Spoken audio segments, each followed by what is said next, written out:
In their last 8 games, the Royals have won 6, led by the pitching, allowing just 8 earned runs in those last 8 games. That stretch includes Bruce Chen, who allowed just 1 run in his last start. He pitches Game 2 with Seattle next on Fox Sports Kansas City.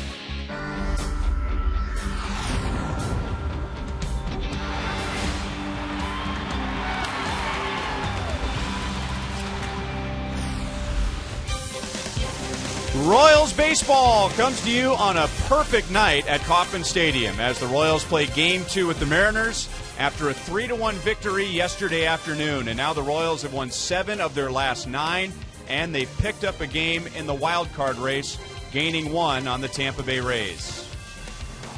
Hi, everyone. Welcome back to the ballpark. I'm Ryan Lefevre. And this past offseason, there was no question the Royals improved their pitching. Now, how much they improved their pitching, that was a legitimate question. And here we are now in the final month of the season, and the Royals lead the American League in earned run average. And it's not even close. 3.43 ERA. The next closest team has a 3.61 ERA. So the Royals lead the American League. They were 12th last year, remember. They lead the American League right now by 18 points. Let's welcome in Rex Hudler, and the rotation was the focal point.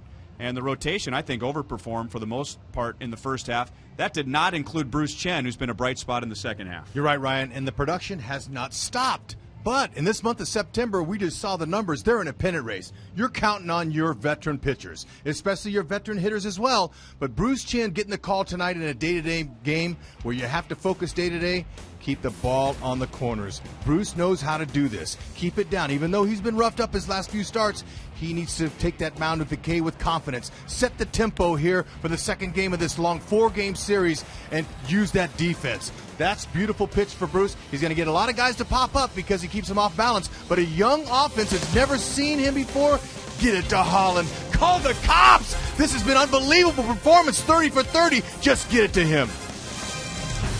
I really can't think of that. Enjoy the game.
Carlos Pena in uniform, veteran first baseman, was batting just .209 with 8 homers for Houston this year, does have 285 career home runs, and now officially a Kansas City Royal. Welcome back to Kauffman Stadium. Joel Goldberg here. More Royals September call-ups, and interesting because Billy Butler will play first today. Eric Hosmer will just get a little bit of a break, at least half a day's break, by DHing, and there's a chance you could see Carlos Pena, known for good defense, coming in as a defensive replacement for Butler later in this game. Other call-ups for the Royals, well, they actually end up with 6 of them overall, including Pedro Siriaco, who will wear number 37, can play all over the infield. Pena will wear number 23, and then as expected, Wade Davis, Lewis Coleman brought back, Johnny Giavotella called up, Donnie Joseph helps out in the bullpen as a left-hander, to make room for Pena and Siriaco, who were not on the 40-man. The Royals send Noel Arguelles to the 60-man DL and designate for assignment infielder Edison Rivera from Northwest Arkansas. We do know this, the Royals can bring the defense every single game, and they'll try to do that when we come back.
Royals Baseball is brought to you by the Missouri Lottery. Play Cadillac Riches Scratchers game, and you could win a new Cadillac. And by your Kansas City Chevy dealer, the official vehicle of the Kansas City Royals. And I think the picture tells the story. We had a gorgeous day yesterday and maybe even a better day today. Tonight's game is brought to you in high definition by Time Warner Cable, the official TV, internet, and home phone provider of the Kansas City Royals. Eric Wedge, and if you were with us yesterday, we were telling you how glad the Mariners are, how glad we all are to see him back in uniform after suffering a minor stroke in the middle of July, which kept him away from the team for a long time. They are on a 8-game road trip. They are 3-2 so far. They took 3 out of 4 from the Astros and then lost yesterday to the Royals 3-1. And here's his lineup today against left-hander Bruce Chen. All right, a lot of young guys in this lineup here. Now forget about Ibanez. He's a veteran guy, but Ibanez is only 2 for 12 off of him. Some of these young guys are in for a real education facing Bruce. If Bruce can be Bruce and throw the plethora of pitches he has, the different arm angles, and use that defense, he's going to really make some guys look bad on their swings. Now we hope that's the case because Bruce needs to set the tone for his team. And Brad Miller swings at the first pitch. Gerard Dyson glides into left center field, one away. Defensively behind him, wow, Bruce and any Royals pitcher that toes the slab needs to be thrilled with the defensive work behind him. Now look over there, Billy Butler. Go ahead, Billy. No errors in 6 starts, but the fact that Billy has lost 12 pounds over the last month has made him even more agile and caught the eye of Ned Yost, and he's playing. Give Hosmer a little rest, half a day anyway. Strike to Franklin Gutierrez, who did not play yesterday. And with Carlos Pena being called up, Ned Yost, if he needs it, has a late inning defensive replacement without having to lose his DH by moving Hosmer over there. He can just bring Pena off the bench. Jay, the pieces are coming into place for Ned. Now with the September call-ups here, he's got the reinforcements he needs to make a strong Kansas City Royals team even stronger. Especially now having four left-handers in his bullpen. It's got to feel pretty good right now with the momentum that his team's gaining here and the confidence day by day. But remember, it's day by day at this particular time. Moustakas to his knees and throws out Gutierrez, 2 down.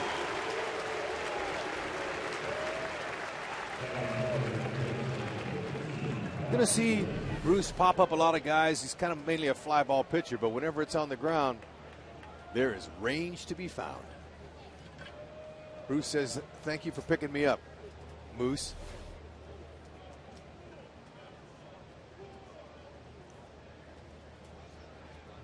So 2 quick outs, and now Kyle Seager, who had a big game yesterday. Seattle had just 1 run, 7 hits. Seager had 3 of those hits. 281 hitter. And in talking to some of the people connected closely to the Mariners, they really feel like that he will not only be a 300 hitter in the big leagues, that he has a shot of possibly winning a batting title. Ooh, man. Some high praise. Sure like the way he played yesterday, especially coming in, making that barehanded play from third base. And another base hit. David Lowe will cut it off and hold Seager to a 2-out single. Makes Seager 3 for 6 with 1 homer off of Bruce.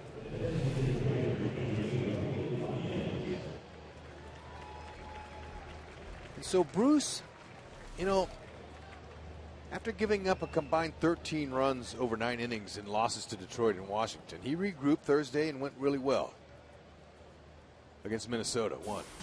3-1. However, what he said was he wasn't aggressive during those times when he was off. He was trying to be a finesse pitcher. He said, I've got to be more aggressive down in the strike zone if I'm going to have success. And I'm going to help my team. I can't go up there nibbling. Although you would think a finesse lefty like him makes a living on nibbling. He said that hurt me. Sometimes that can go too far. Exactly. He got behind some guys. Even a finesse pitcher needs to be aggressive at times. Exactly. And Bruce was that in the first inning. 10 pitches, even with the hit, and the Mariners are scoreless.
streak, and they have bounced back yet again. They have done it time and time again this year. Ned Yost's team has won 7 of 9, 4.5 back in the wild card, and here's how the Royals are lined up against a pitcher they've never seen before, Erasmo Ramirez. Well, Alex Gordon, he could definitely drive the bus. He's very dangerous right now. Hosmer, as a designated hitter, man, you never know what's going to happen. What's he going to do in between at-bats? That'll be the big question of the day. However, what he does when he gets in that batter's box is going to be the utmost importance against this guy, Erasmo Ramirez. He's a young pitcher. Only 5'11", 205, so a lot of power in his game. 89 to 95, fastball, 2 and 4 seam, curve, and a change. Comes right at you. Very aggressive pitcher. That bodes well for an aggressive offense like the Royals have. Now, we showed you our first baseman, Billy Butler. We got to show you theirs. This kid, Smoke, he's a really fine player. Good hands at first base. Been a little bit shy with the bat lately, but they like his potential. Really good with the glove.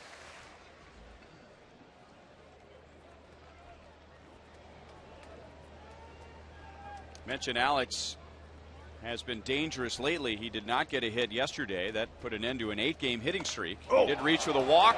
He jumps on the first pitch. Gutierrez is back. 1-0 Royals.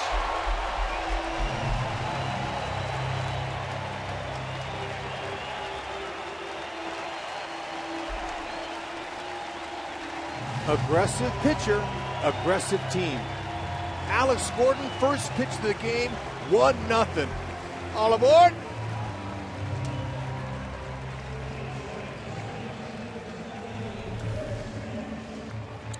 Okay, right before he's getting ready to head up to the plate, he ripped his batting glove. He had to go back in. He says, wait a minute, I'm ready to hit. My batting glove just ripped.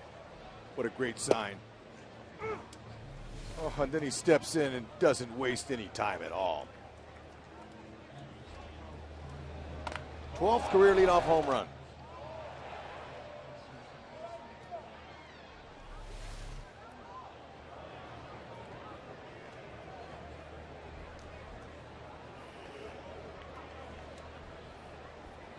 Yep. Beautiful thing, swung on, gone. There you go, Bruce. There's your lead. That is a team record, by the way. 12 career leadoff home runs. 1 and 2 on Chris Getz, who bats second tonight, and now he bounces that over the mound. And Brendan Ryan, very good defensive shortstop, will throw him out. And Erasmo Ramirez has his first out. The Royals had gone 5 games without giving up a home run. You're a big body language guy, Hud, and he's still shaking his head at allowing the home run to Alex. That was 2 batters ago. So even though he just got an out, he's still upset about the home run. He's in trouble if he doesn't learn how to turn the page in this game. Because, man, those things have a tendency to compound and get worse as it goes along if you can't control your emotions. You got to be able to do that. But he's aggressive. He comes right at guys. He's been pretty good. His numbers aren't too shabby. 32 and a third innings, 30 hits, 6 walks, 28 strikeouts. So he's pretty good for a young pitcher that's a power pitcher. Got pretty good control. I think it bodes well for the Royals. 2-1 on Hosmer. He's hit in 6 in a row. 1 for 4 with a run scored yesterday. He has 157 hits. Just outside, and now he's ahead in the count. 3 balls and 1 strike.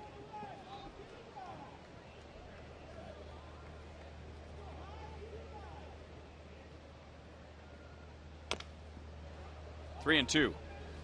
The most impressive thing I think Hosmer did yesterday was on a play where he went first to third on after he reached in the 4th inning, and then a base hit from Billy Butler. And that really put some energy into the game. Instead of first and second, first and third, and Hosmer turned that into a run. And now he's on with a 1-out single. You're exactly right, Ryan. You're aggressive in your base running like the Royals have been, and you go first and third, and you test outfielders. They're going to overthrow a cutoff man. You're going to score a run. Look at that. Nice stroke behind. Waited till the ball got deep. That sets the tone, that good base running, that good aggressiveness. Look at how long his strides are. I watched his batting practice today, Ryan. I've never, ever seen a guy with that long a stride between their legs. Like Dave Winfield, he was 6'8", and he didn't have a stride that long. Hosmer, I mean, look at the depth there he's got. That's unbelievable. I mean, that's a whole box he's covered. One side, the other side. Crazy. And you know, Brian, he hits some of the hardest balls that we've seen all year, and we have proof this year. Look at the hit speed. 104.6 miles an hour off of his bat. He don't get cheated. Squares it up. Impressive, really, what we're seeing from him. 0-2 on Billy, who was 1 for 4 yesterday. And he will strike out. A 3-pitch strikeout for Ramirez. And 2 down. You know, in watching Hosmer swing, and hitting coaches will use different lingo to describe a guy who hits the ball hard. And one thing that guys will bring up, his bat stays in the zone for a long time. And Hosmer's does just that. I mean, he stays on that plane through the ball, hits through the ball, as hitting coaches will say. Couldn't explain it better. You're right on, partner. And it's level. It's the bat head. The bat head doesn't drop. It doesn't stay on top too much. It's level and makes him dangerous to all fields. 2-0 on Moustakas, who drove in one of the 3 runs yesterday. He was 1 for 3. Alex Gordon on the first pitch for Ramirez. Homer to right. And now Hosmer at first with 2 down. And now 3-0. Brian, you've heard me talk about the pleasure and the honor it really is to bat first for a team for a lot of different reasons. Gordon takes pride no matter where he is in that lineup. But one time in my career, I hit a first pitch home run. Nothing better than running around the bases after one pitch saying 1-0. Off the end of the bat into right field, and Gutierrez will make the play, and that's the inning. So it didn't take very long. 1 pitch, 1 run, and the Royals had the lead at the end of an inning. Nothing better except a win.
And remember, tomorrow is another Gordo Nation.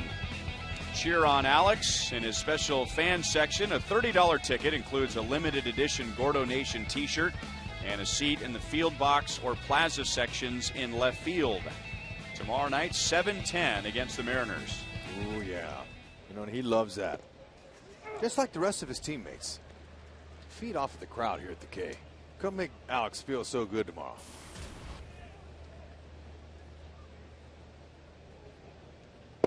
And the kind of work that Alex Gordon puts out there, he would do well any job with a hard hat and a lunch pail. Think he would have a hard time finding a job somewhere? No. 1-2 on Justin Smoak. I answered my own question. Because, you know, when you have... Sometimes you don't need me up here, do you? No, I do need you. But when it comes to talking about athletes that give all they've got, never gets tired. Off the knuckles, and it'll drop in front of Dyson. So Bruce made a good pitch, but Smoak was able to muscle it out into center field for a leadoff single.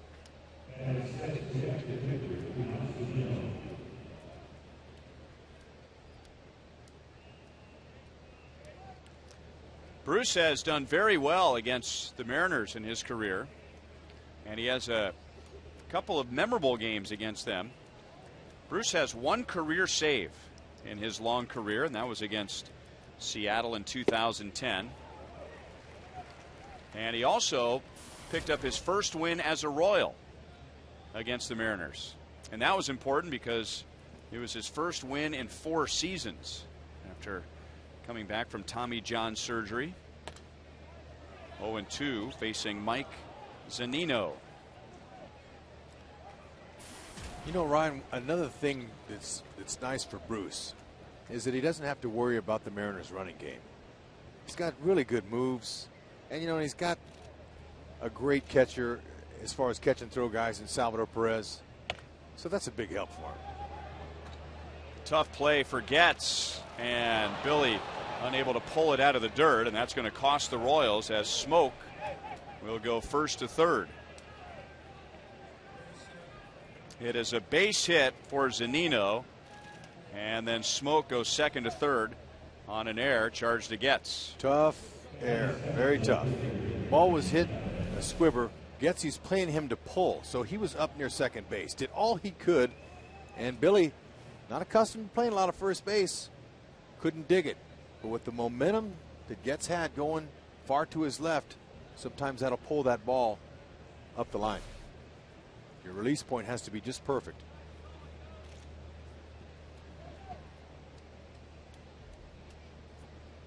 And now former Royal Endy Chavez, and Bruce with a slider for strike one. Endy Chavez, 35 years old. Some of you will remember when he played with the Royals 12 years ago. Came over from the Mets in the Rule 5 draft. He's had a nice long career. Consistent player. Good defense. Quick, takes good roots to balls that are hit. Been to the postseason 3 times in his career, including the World Series in 2011. When he was here, he was skinny. He was about 160 pounds. And at times, you couldn't tell if he was holding the bat or the bat was holding him. But he's filled out, listed at 175. Popped up. Just what the Royals needed with runners at first and third, nobody out. Getz makes the play. And now Bruce will be hoping for a ground ball double play. Talked about the way Bruce pops guys up a lot because he gets them off balance. It's a good example.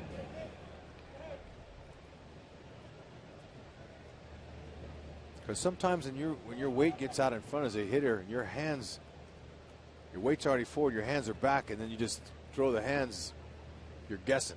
You pop it up. Now, if this were a fantasy baseball game, I'd put my money on a ground ball double play. You got a pitcher with great precision, changing speeds, and an aggressive young hitter at the plate. Strike to Abraham Almonte, 1 for 4 with a double and a run scored yesterday. It's a good call, but in his career, Ryan, he's never been doubled up. He only has 13 ABs. But why not be the first one right here? Got to keep it down where Salvi's glove is. Well, not quite a double play, but the Royals get the second out.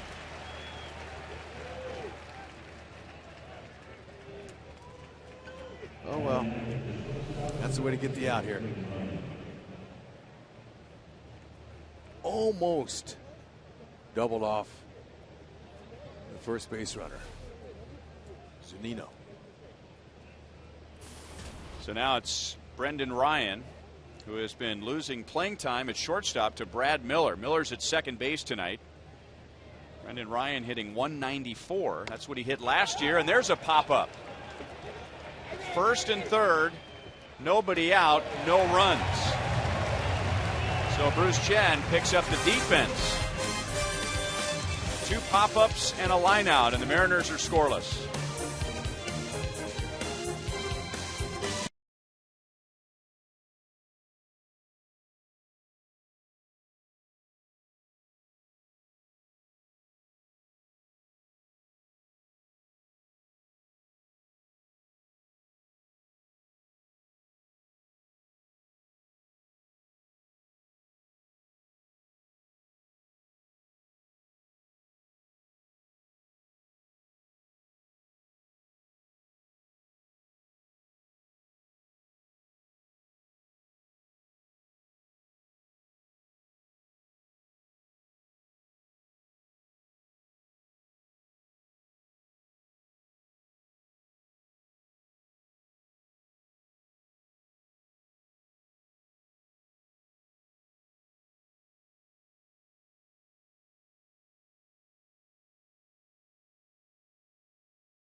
Key to the Royals' 28-17 second half run.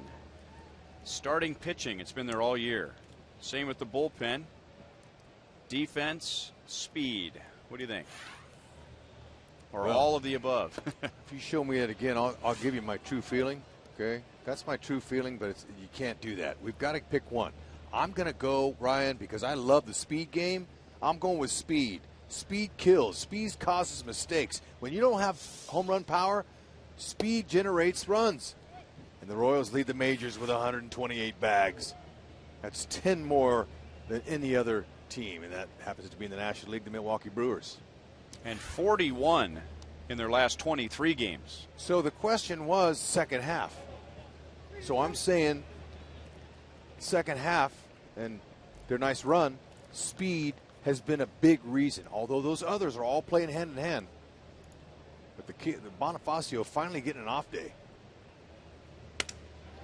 Crack bat and a base hit for Salvador Perez.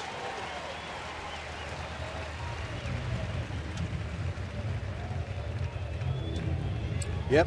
Whenever you swing in a pitch like that and you know you broke your bat, that bat's dying a hero. Because you're strong enough, like Salvi is, it's elevated to get it over the shortstop's head. But you also know you broke your bat.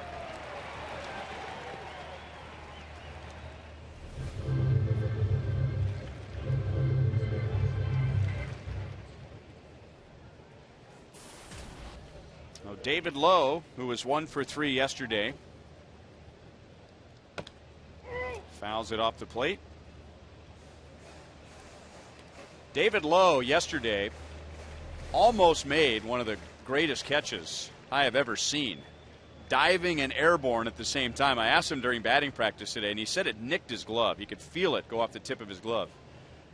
And he said what I suspected. If he had caught that ball, that yes, that would have been the best catch of his life.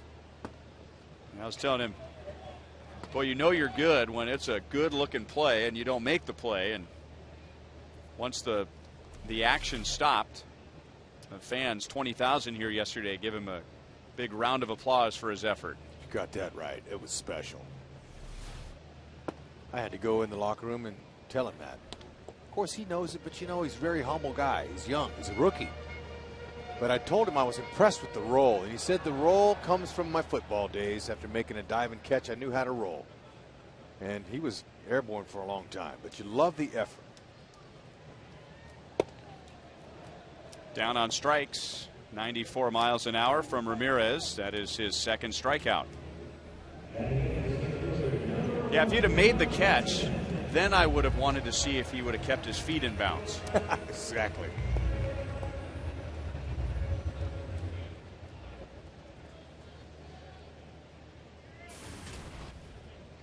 Gerard Dyson scored a run yesterday, 1 for 2. Thinking about dropping down a bunt and takes a strike. He might want to try first base. Now, I watch the second baseman whenever a guy bunts like Dyson.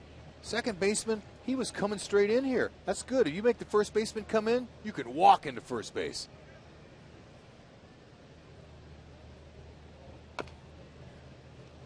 Oh, and 2.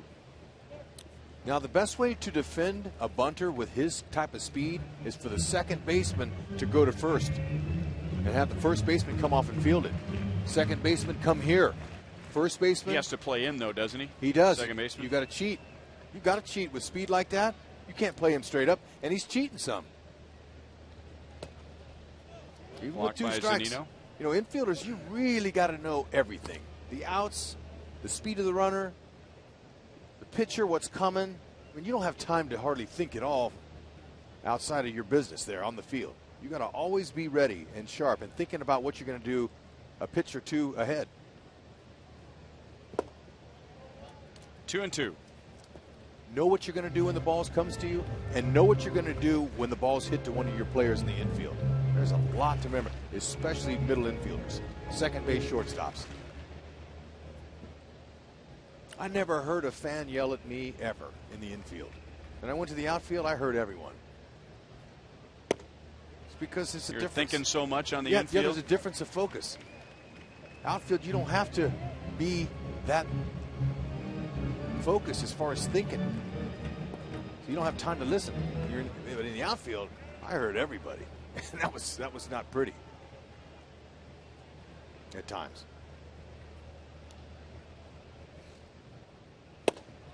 Dyson comes back from 0 and 2 and takes a walk.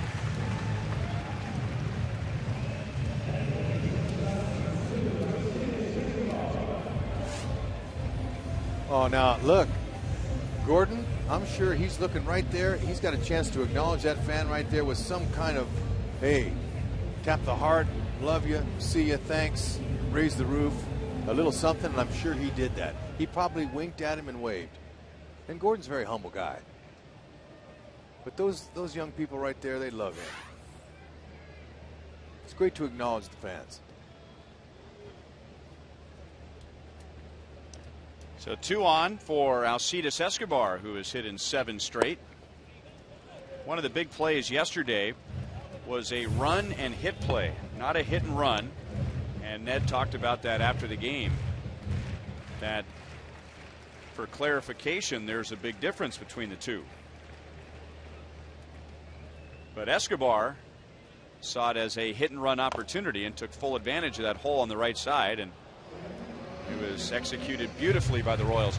Ned had a great line too. Ned said, you know, you don't really have to put the hit and run on for Escobar, because when somebody's running and he's up there, he's going to swing. He's an action player. But the difference between a hit and run and a run and hit is the first base guy is looking to steal the base. He doesn't peek in. On a run and hit. Right, on a run and hit. On a hit and run, you can't get picked off. So you're going to get a later break. And then you're going to take off and look back and see where the hitter hits. And on a run and hit, the hitter has the option of swinging the bat. Doesn't have to. Whereas a hit and run, he has to swing the bat. Line to right. And for a moment, it looked like Gutierrez was fighting the lights. But he's able to find it and get Escobar 2 down.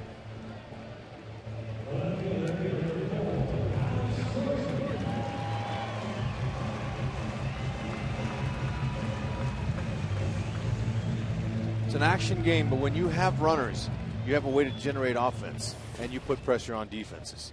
Seattle, they have home run power. That's it. They don't have any base runners. They go station to station. So really, when your home runs run out, because good pitching will take care of that, you're in trouble if you don't find any other way to score runs. Alex, funny, didn't get a first pitch fastball this time around. He did to begin the bottom of the first inning, and he was ready for it, even though he had never faced Ramirez before and homered into the right field bullpen. 1-1. Erasmo Ramirez out of Nicaragua. Grew up admiring a couple of fellow Nicaraguans. Dennis Martinez, probably the most famous, and Vicente Padilla. Left center field, slicing, but slicing into Chavez, and he makes a play. So the Royals get a hit and a walk. No runs. They lead 1-0.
Today is Inc. Student Night and Local Music Showcase. Just show your valid student ID at the box office and you'll get a $7 ticket.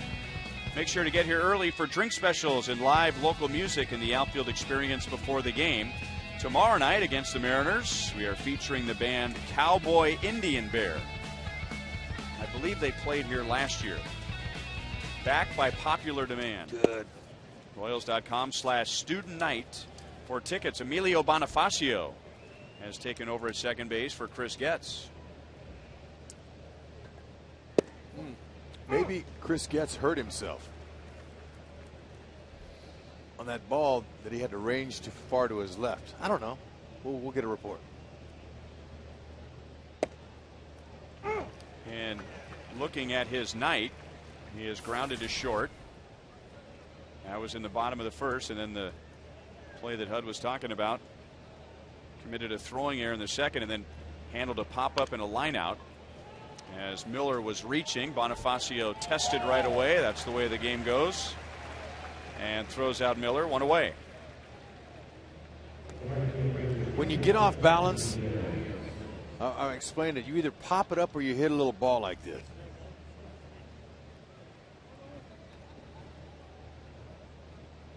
Bonifacio thought he had the night off. You never know. When you're a role player, you got to be ready. It can happen anytime, especially him. Any outfielder could go down, or infielder, and he'll have to perk up and listen for his name. Strike two, Gutierrez out on a good play by Moustakas at third in the first inning.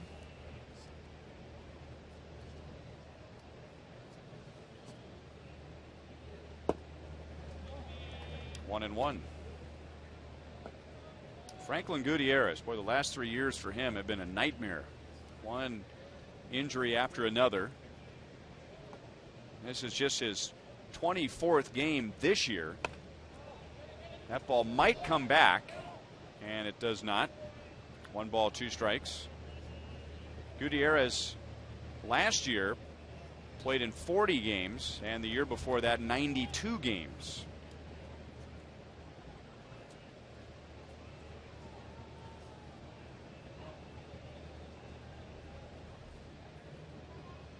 This year it's been a right hamstring that has put him on the disabled list more than once.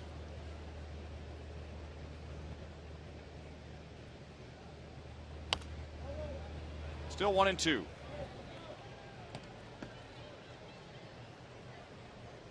Gold Glove outfielder. Won a Gold Glove in 2010.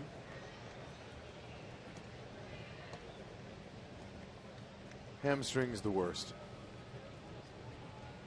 when you're a center fielder. Outfielder. Really got to use your legs to make your living. You hardly ever recover from them, especially if it's in the season. Unless you take a month off and then totally heal it, it'll nag you the rest of the year. And that's somewhat of a baseball unique injury. You don't hear about many hamstring injuries in basketball or hockey or football because there's a lot more constant movement. But for outfielders in particular, like you said, all that standing around. You can stand around for 3-4 innings, not make a play, and then all of a sudden the ball's hitting the gap, and you go from no movement for an hour or very little movement into a full sprint. Great changeup, and Bruce has his first strikeout, 2 down in the third. Baseball, when you train to play it, you train high twitch muscles. It's a fast twitch game, fast twitch. Everything's quick. Everything's, the swing is quick, the throw is quick. Here's a circle change. Even a circle changeup is the same arm speed as a fastball, but look there's twisting and turning. So your core, which is your abs and your lower back and your muscles in your back and your core, are extremely important in baseball, and your legs. Hamstrings, legs, buttocks, all those need to be trained the proper way. You train for speed, quickness. You don't train for endurance because it's not an endurance game. So guys that train their muscles for a fast twitch are a lot better off.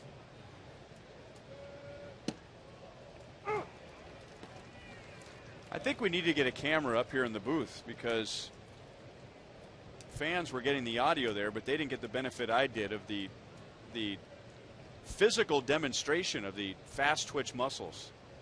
But it's not that big a deal. But look, making my muscles fast twitch just watching you. It is when it's all about baseball. You have to train yourself properly, especially at this level. If you're going to try to excel here, you better train yourself for 3 or 4 months in the off season. Take your little chill pill for a few weeks after the season. Let your body cool down. But you got to get on it, man. And one of the most important things that young players haven't found yet is their food that they eat, that they put in their body, their diets. And once you understand that you put in high fuel into your high octane system, you're going to get better performance. Same way as a car.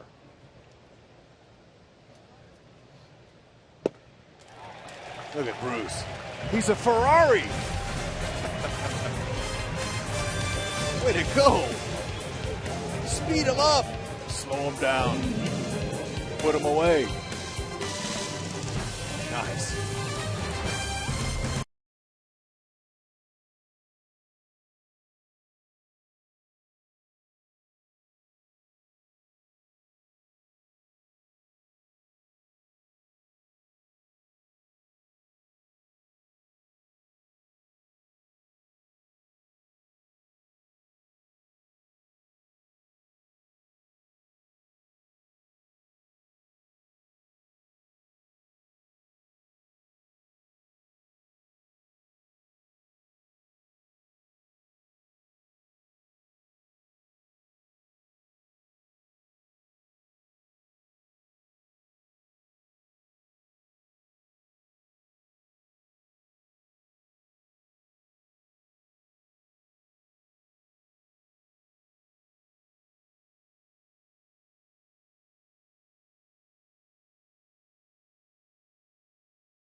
This is Laura Eichmann, a psychologist specializing in the treatment of eating disorders. Laura started Rebel, a student-driven education and prevention program that addresses eating and body image concerns. Educated on topics such as diets and media literacy, the members of Rebel talk about issues, strive to improve their own self-esteem, and eventually become leaders to help their peers. Sitting in the Buck O'Neil legacy seat at tonight's game. So Bonifacio in there for Chris Getz. Flies out to center field against Erasmo Ramirez, who gave up a home run on his first pitch tonight to Alex Gordon. 1-0 Royals in the bottom of the third. And it still stood up. I really, honestly, I thought that they were going to get to him early and often. But they haven't been able to get anything since. And we heard in between innings that the reason for Chris Getz's departure, upset stomach and dizziness.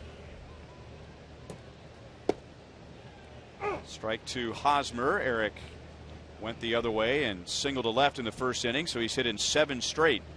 158 hits, which puts him in the top 10 in the league.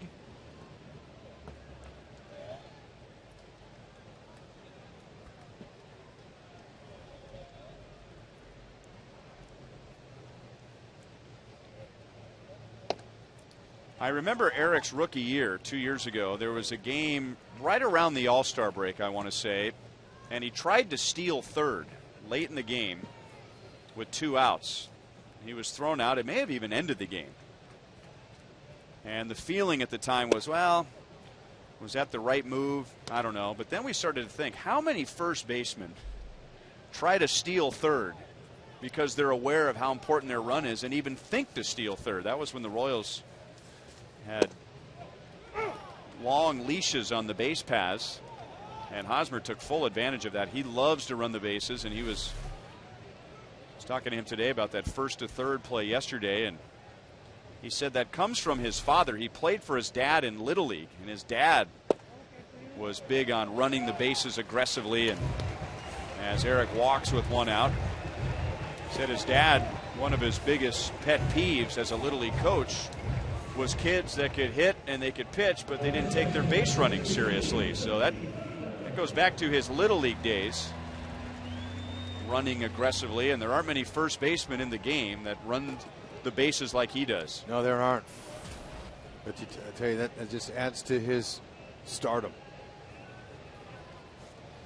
Remember, Doug Sisson was the first base and outfield coach, and going back to that game his rookie year, and again it was a big out, but everyone was impressed. The fact that he was even thinking about that, the Royals loved it. And so that's good. They want, at that stage of his career, to be out on the bases, not thinking about, well, I'm a hitter, I got on base, my job is done. Now what are you going to do? How are you going to score? And Eric can be very creative on the base paths. He has that walking lead where he'll con the pitcher into thinking he's not going anywhere, and then there he goes. It's going to get even better, too, as he learns a little bit more about being on base.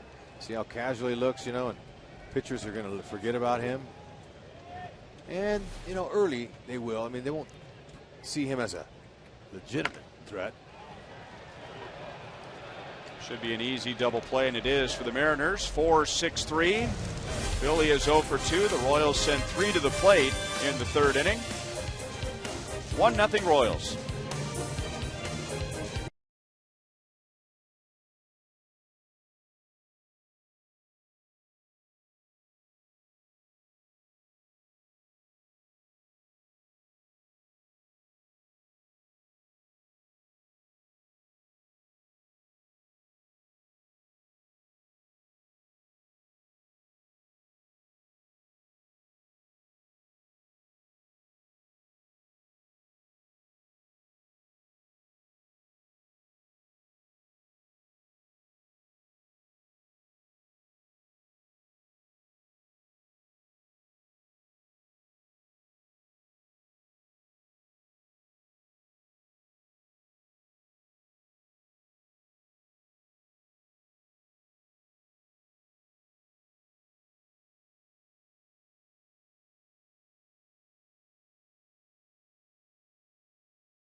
Scoreless innings. He has set down the last 6 Mariners.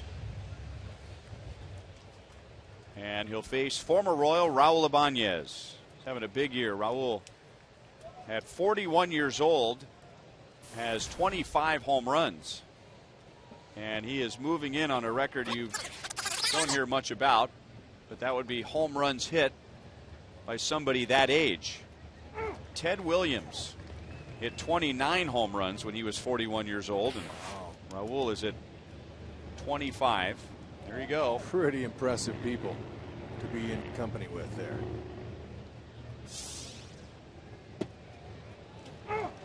Oh, and 2. Raul fly to center in the first inning.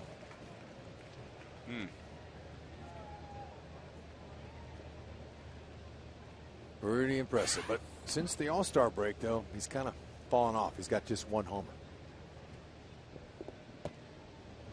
This is the 3rd time he's been with the Mariners. And while he was with the Royals, he was here for 3 years, 2001, 2002, 2003. And over the last 15 years, there are very few people who were as admired and liked as a player as much as Raul Ibanez. As Mike Moustakas going for it all, missed it by about an inch. Kerwin Danley was there to pull him back in if he needed to. Still 1-2 on Ibanez. Yeah, Moose did all he could and stretched as far as he could. Kerwin Danley said, hey, look, you know what? I know you're a player, but look, I'm a human being. I want to keep you from falling on your neck. There's Chris Felicities, Royals team photographer, getting right into that. Although, Chris, come on. I mean, that would have been a great shot. Just pulling the camera away. He got caught in the action. And now a hanging breaking ball, and Ibanez hits it into right center field to lead off the 4th inning.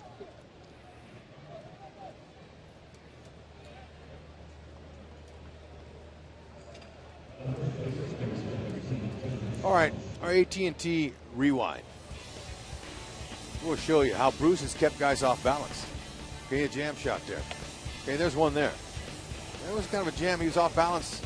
Couldn't make the play on him. Look at that one. Pop it up. A little off balance there, but this one even better. Pop up. Watch that one. Yeah, off balance. That's all you have are your arms when you're off balance. Good house. Now a strike on Justin Smoke. In the beginning of those highlights, the Mariners had runners at 1st and 3rd and nobody out in the 2nd inning. And then Bruce got the pop up, the line out, and another pop up to get out of it. Smoke had the bloop single to get that inning started. 0-2 on Justin Smoke. From this side of the plate, he is hitting 161. Other side of the plate, 286. Got to work on that right-handed stroke. Either that, or do you get to a point where you ask yourself, is it worth it to hit from both sides of the plate? I've seen other switch hitters go on the left side, stay there. JT Snow did that with the Angels, and he was young too. A hard time swinging right-handed. And that was his natural side. Right-handed was? Right. That's unusual. But see, you hit so much left-handed because there's so many right-handers that you get in your groove, and then when you go to the right side, you feel awkward.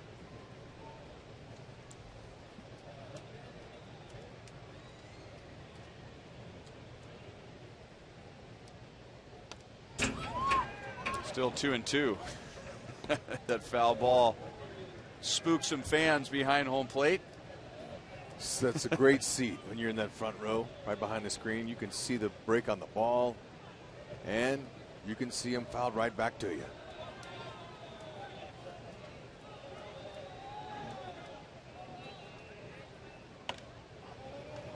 Back our way. You got to play, HUD. Reach out of the booth. Just above us.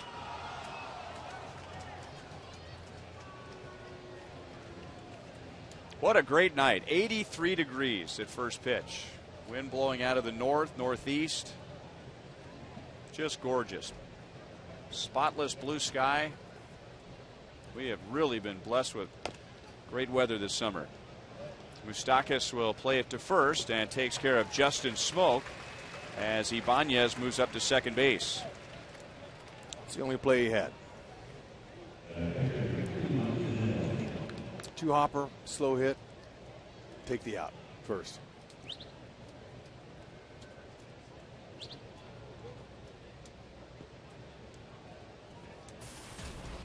And now Mike Zunino reached on an infield single in the second inning.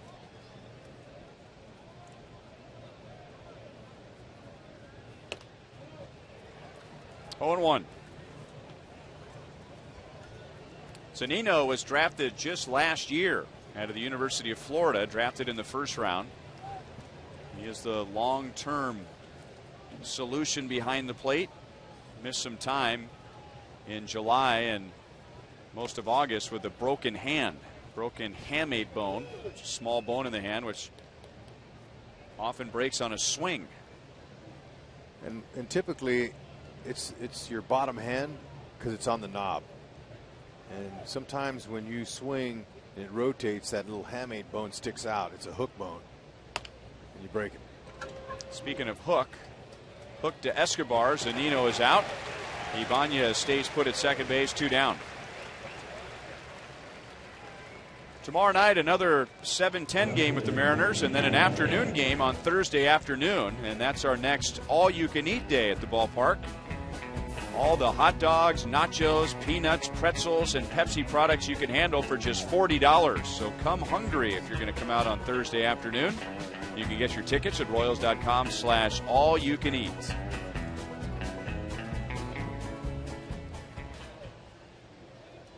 Andy Chavez, good breaking ball.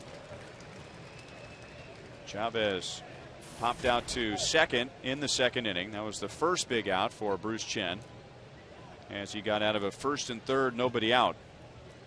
Andy Chavez, we were talking about his days with the Royals when he batted in the second inning. He was actually with the Royals this year in spring training as a non-roster invitee and went back to Seattle. Second time he has been with them.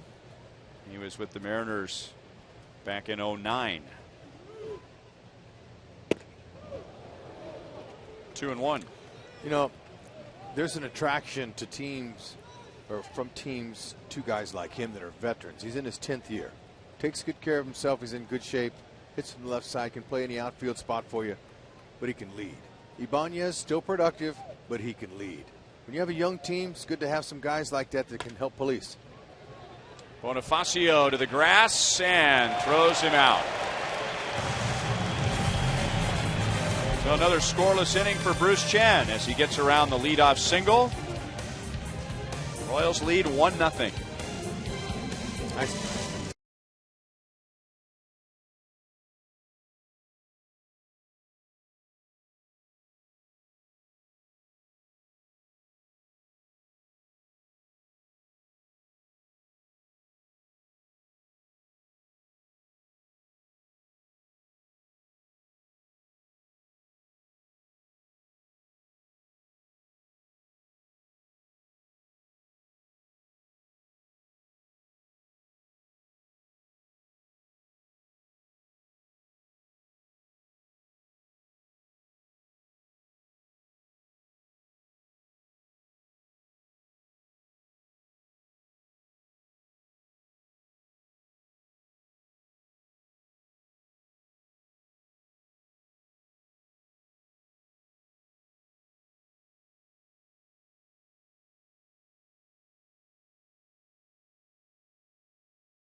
young man who has his Alex Gordon for Batman sign.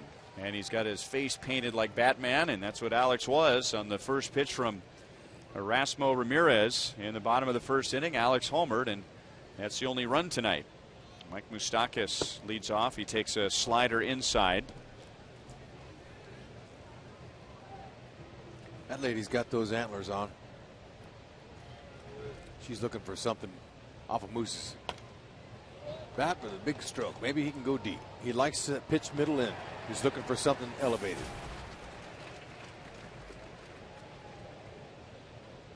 Flied out to right field in the first inning.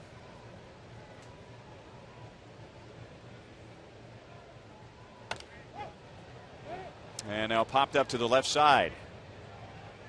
And Seager brings it down for the out.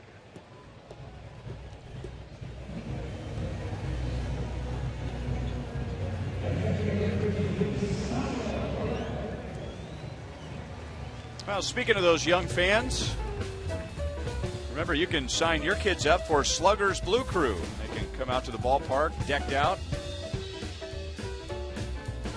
It's been reduced to $15 for an end-of-the-year sale, and what a great deal it is. We'll give you some of the details here. For $15, a gray batting practice jersey, a Royals hat, blue wristbands, priority access for the Sunday Fun Run, and even more than that. Brought to you by the Learning Quest 529 Education Savings Program. And parents, you can sign your kids up right now at Royals.com/Blue Crew.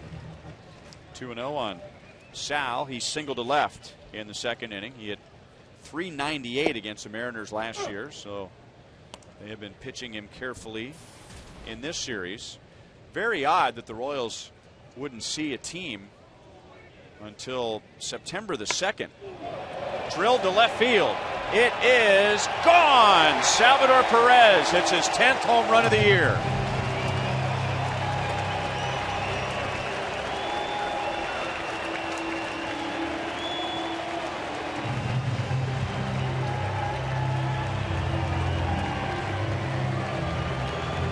Salvi put a line shot over the left field wall with some topspin on it. Man, he got that ball good.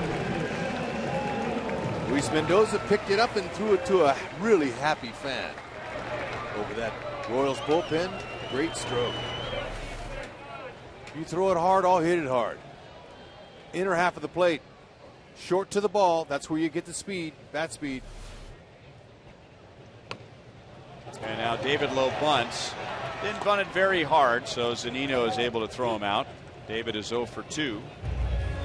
So Sal Perez, one home run away from his career high. Hit 11 last year. Yeah, look at that. I mean, that's just elevated right where he's looking. Not a long swing. If he had a long swing, he would have broke his bat. Took his hands right to it. Cover up in that bullpen in there. You don't want to hit any of those relievers. Good as they've been. He really doesn't have a big man swing, does he? I mean, very much under control, very compact. Handsy. He uses his hands really well. Very good with runners in scoring position. I compared him earlier in the season. This is his first full year. To Tony Perez. Big Red Machine. Hall of Famer. Now, because Perez was smart, but he was a bat ball hitter too, but he really used his hands. Salvi's a good handsy hitter. And he's strong enough to hit for power by just using his hands. I mean, with his strength and his size, I mean, he doesn't really have to try and muscle up. Nope. Sure doesn't. Look at him. When I say hands, that's what he's doing. He's taking his hands right to the ball. See how short and quick that is? Look at the balance there. The balance is really nice. But he's taking his hands, making some contact out in front of the plate on a pitch that you pull. That's the one. That's a perfect pitch for a home run there. Dyson walked in the second inning, coming back from an 0-2 count.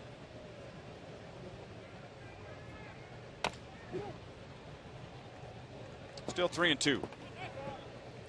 Royals had gone 5 games without hitting a home run, and now they have 2 tonight. Alex Gordon on the first pitch thrown by Ramirez, and now Perez in the fourth.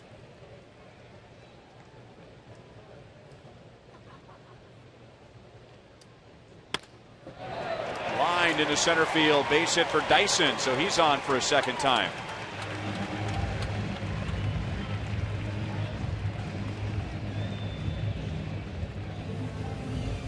Okay, nice stroke. The one thing that the Ramirez is going to have to do, freeze it right there. At 5'11", he doesn't have downhill plane. So when he lets go of that ball, the ball stays flat and it's easier to make some contact with. Does that make sense, Ryan? Sure. Yeah. So even though you don't have the size, he's going to have to make some correcting in his in the rotation of his hips, his delivery. Maybe when Monty comes in here, we can pick Monty's brain about some of the things that maybe he did, because Monty wasn't a real tall guy either. Ideally, when the draft rolls around, the guys that they're really looking for are 6'2", 6'3", 6'4", and taller because of that. I mean, even if they throw the ball straight, just because of physics, the ball is going to have a downward plane to it. If you're getting it in the strike zone. Yep, you're exactly right. Well, it was yesterday when Dyson was on and he ran, and Escobar on a run and hit play turned it into a hit and run play. And after the game, Ned Yost talked about why that's a good combination. When I put on a sign, it's a hit and run play. Okay, that's where the runner's taking off and the hitter's swinging at anything that he throws up there. The run and hit normally happens with Escobar because anytime anybody runs, he's hitting.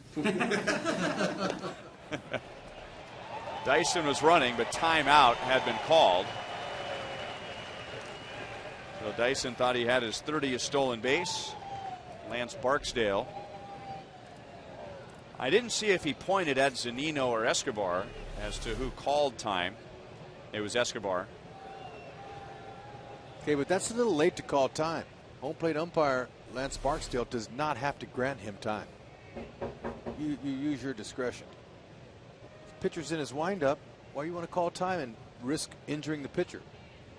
Let the play continue. And I've had umpires, I've called time before too, and they would never say a word. And they would tell me after the pitch, let me know sooner next time. The hitter requests timeout. The hitter doesn't call timeout. The umpire calls timeout.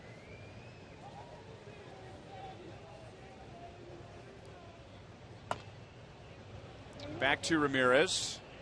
And he gets Escobar to end the inning. The Royals hit another home run. Salvador Perez with his 10th of the year. A line drive over the wall in left field, and the Royals lead 2-0. Se fue la bola, man. That was nice.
What a brilliant outing he had yesterday in relief of Danny Duffy.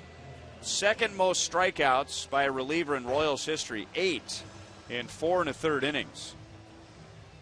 And he ends up with the win as the Royals won 3-1. And now he can just kind of kick back in the bullpen. Talking to Donnie Joseph, who was just called up. And we have just called up Jeff Montgomery from Hy-Vee Royals Live as he preps for Boulevard Royals Live. And you had a chance to talk to Will Smith. He's kind of changed. I mean, he was a contact pitcher, big guy who didn't get a lot of strikeouts, but his stuff seems to be different this year. Well, one thing that's very different, Ryan, is the fact that he's actually throwing the slider. It's a fair ball, and Almonte is tagged out by Billy Butler, and the Mariners are going to argue. Almonte thinks he got around the tag. It looked foul from here, but we'll see what the umpires have to say. But anyway, I talked to him today about that, and he started throwing the slider in 2011, so it's really somewhat of a new pitch for him. And a lot of times, guys, you see, when pitchers go into the bullpen, they don't have the opportunity to display all those pitches. They don't have a chance to throw all those pitches. But we, had a chance to see Will Smith, go to the bullpen this year. His fastball's got better velocity. He still throws a good curveball, but that slider, as we saw yesterday, was really a good slider. And I think the fact that he's just throwing it, he's comfortable with it. And I talked to him about kind of who showed it to him. And he started talking to guys on his minor league team in 2011 about it. Bill Fisher, Royals pitching coordinator, helped him really develop the confidence to start throwing it. One thing it's hard to do is bring it to the big leagues and throw it in a game, but he's done exactly that. Brendan Ryan, who popped up his first time to Salvador Perez, and now Billy Butler calls off Sal and makes a play in foul territory. So Billy's responsible for the first 2 outs in the 5th inning. Let the Sherman have it, guys. That's right. Billy enjoying the other half of the game, playing defense. That's what you do. First baseman, call the catcher off. You got a better angle to it. Look at him. He's proud of himself. They always call the pitchers off. Why not call the catchers off, right? That's right. And now ball 1-2, Brad Miller, who is 0 for 2. But, Monty, if Will Smith can bottle that up, he's going to be around here a long time. He really feels good about that slider. He's just really glad that he had the opportunity to start using it. Good talk, Monty. 5 pitches. Bruce gets through the Mariners in the 5th. Monty's going to stick around. Royals lead 2-0.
What a great night to be outside. Kauffman Stadium is packed with baseball fans, and pretty soon Arrowhead will be the same with football fans. Chiefs at Jacksonville this Sunday. Looks like maybe they're going through some sort of a preseason exercise there, maybe with the staff getting ready for the first game, although they played an exhibition game at Arrowhead already this year. Ryan Lefebvre, Jeff Montgomery, Rex Hudler, and we were talking last inning about Will Smith and his slider as Alex hits it into center field, and Almonte brings it down. Alex 1 for 3. He homered on the first pitch thrown by Ramirez back in the first inning, so 1 down in the 5th. Hud also brought up an inning ago, we were talking about Ramirez, who is 5'11", so not very tall, and the challenges he has in getting the ball down. Yeah, and a lot of times when you're not very tall, you're challenged because you're fighting the those physical odds, but also you have to find a way to get the arm up on top, and that's one of the things here with Ramirez. He doesn't really seem to get his arm in a real good angle to be pitching downhill. You see great lateral movement, and that's great to have life and have movement, but for a pitcher, you're better off having movement that's really kind of north and south or up and down as opposed to east and west or right or left. So is there a mechanical adjustment that he'll use, or will his pitching coach Carl Willis work with him on creating different angles? How do you overcome that? Well, he's blessed with a nice lively arm, so he's got that to start with. But the next thing you'll do is try to start to get that arm angle up just a little bit so that you can get that kind of downhill life. You can see that ball almost appears as though it rises at times. Now, if you're Greg Holland and you're that size and you got 99 and you throw that slider ball with it, then you can do that. But for a guy who's going to really rely a lot, you want to be able to get that arm angle up just a hair more. Up the middle and under the glove of Miller. Oh, Bonifacio is 1 for 2. He came on for Getz very early in the game. 1 on, 1 out. And that's another pitch there that was flat. Yeah, and again, when the ball's flat, it's on exactly the same plane as the bat. And you talked earlier, Ryan, about the bat staying in the strike zone or in that hitting zone longer. The ball does the same thing. So if you have the bat and the ball in the same plane for a long time, a lot of bad things happen to pitchers. Well, fans are excited for Bonifacio to get on because they know he's going. And Hosmer was the hitter we were talking about as far as keeping his bat in the zone for a long time. Yeah, and that's the thing about when that ball is moving laterally, as you can see here, you're going to see it just really kind of stays right in the middle part of that strike zone instead of really dipping down below the strike zone, which is a pitcher. That's what you want. You're going to get a lot of ground balls.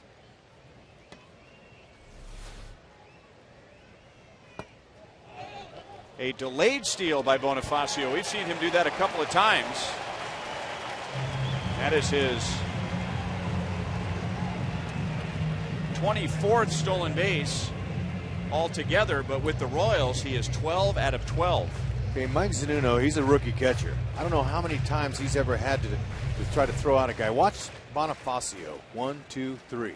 3 little crow hops. The catcher was surprised, came up, couldn't make a good throw. Yeah, that's a great weapon. Oh, it's tremendous. Even though you have the really good takeoff speed to steal a base anyway, when you throw that little delay in there, it messes up the infielder. Zunino, he wasn't even ready because there was no break on the pitch. He literally did steal that base off the catcher. Yep. When there's no first reaction takeoff at first, they don't think he's running. That's one of the things there with the backhand. One of the things coming up in the minor leagues in the Reds organization, pitchers aren't very fast, and they want to try to find ways to do it. They would always teach pitchers how to do the delayed steal because that's the only way a pitcher really would have a chance to steal a base is on a delayed steal.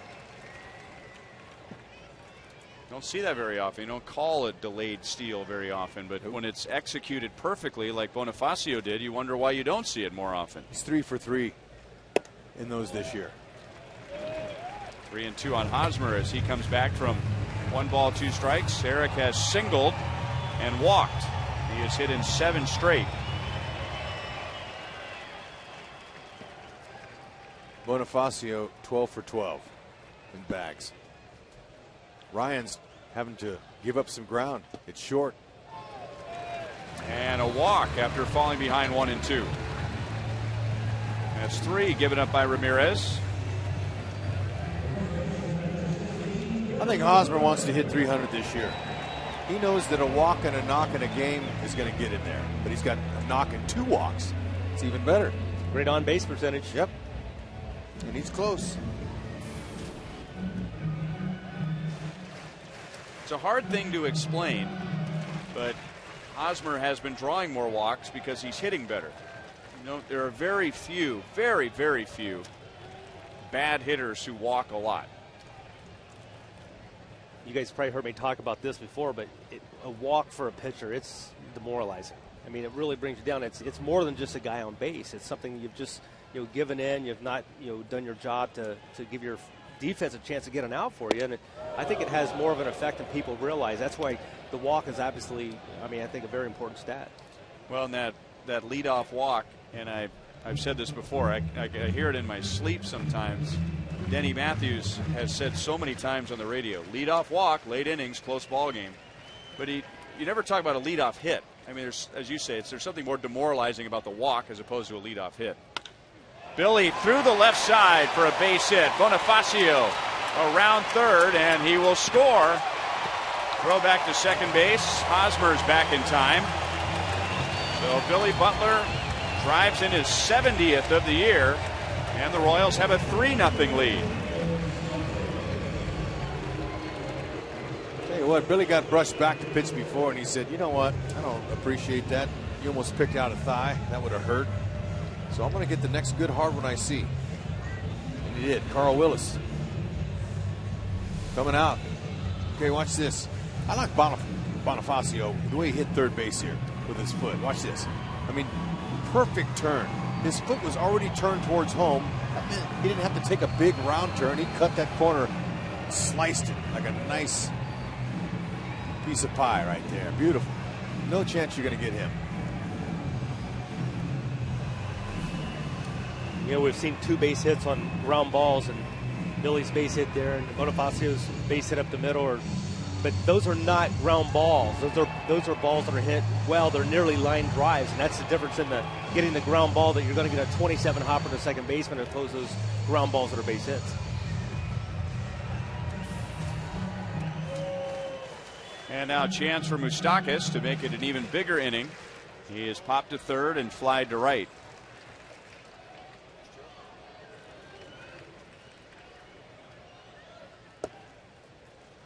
Sometimes a pitching coach will go to the mound, won't really say much, just kind of slow the inning down, slow the pitcher down. Sometimes a pitching coach has a message. Carl Willis had a message. I'll stop short of using lecturing, but he certainly had something in mind that he wanted Ramirez to hear. And Ramirez rewards his pitching coach with a ground ball double play. So the Royals get one as Billy Butler drives in his 70th. And at the end of 5, the Royals lead 3-0.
Joel Goldberg back at Kauffman Stadium as we see Billy Butler at first base.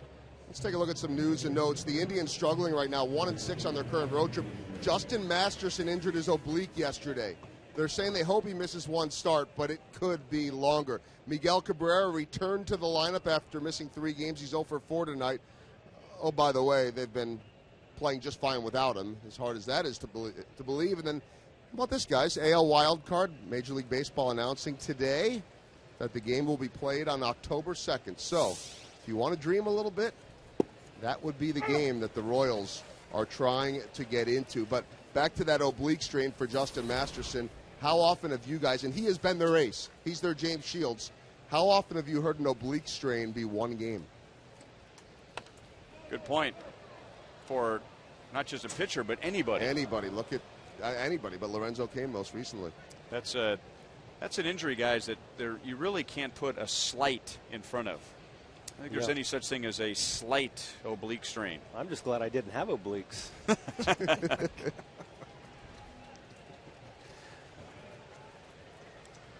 Cleveland, by the way, is leading at the moment 4-0 against Baltimore. So those are a couple of teams the Royals are chasing in the wild card. Another team, the Yankees, they're down in the 8th inning.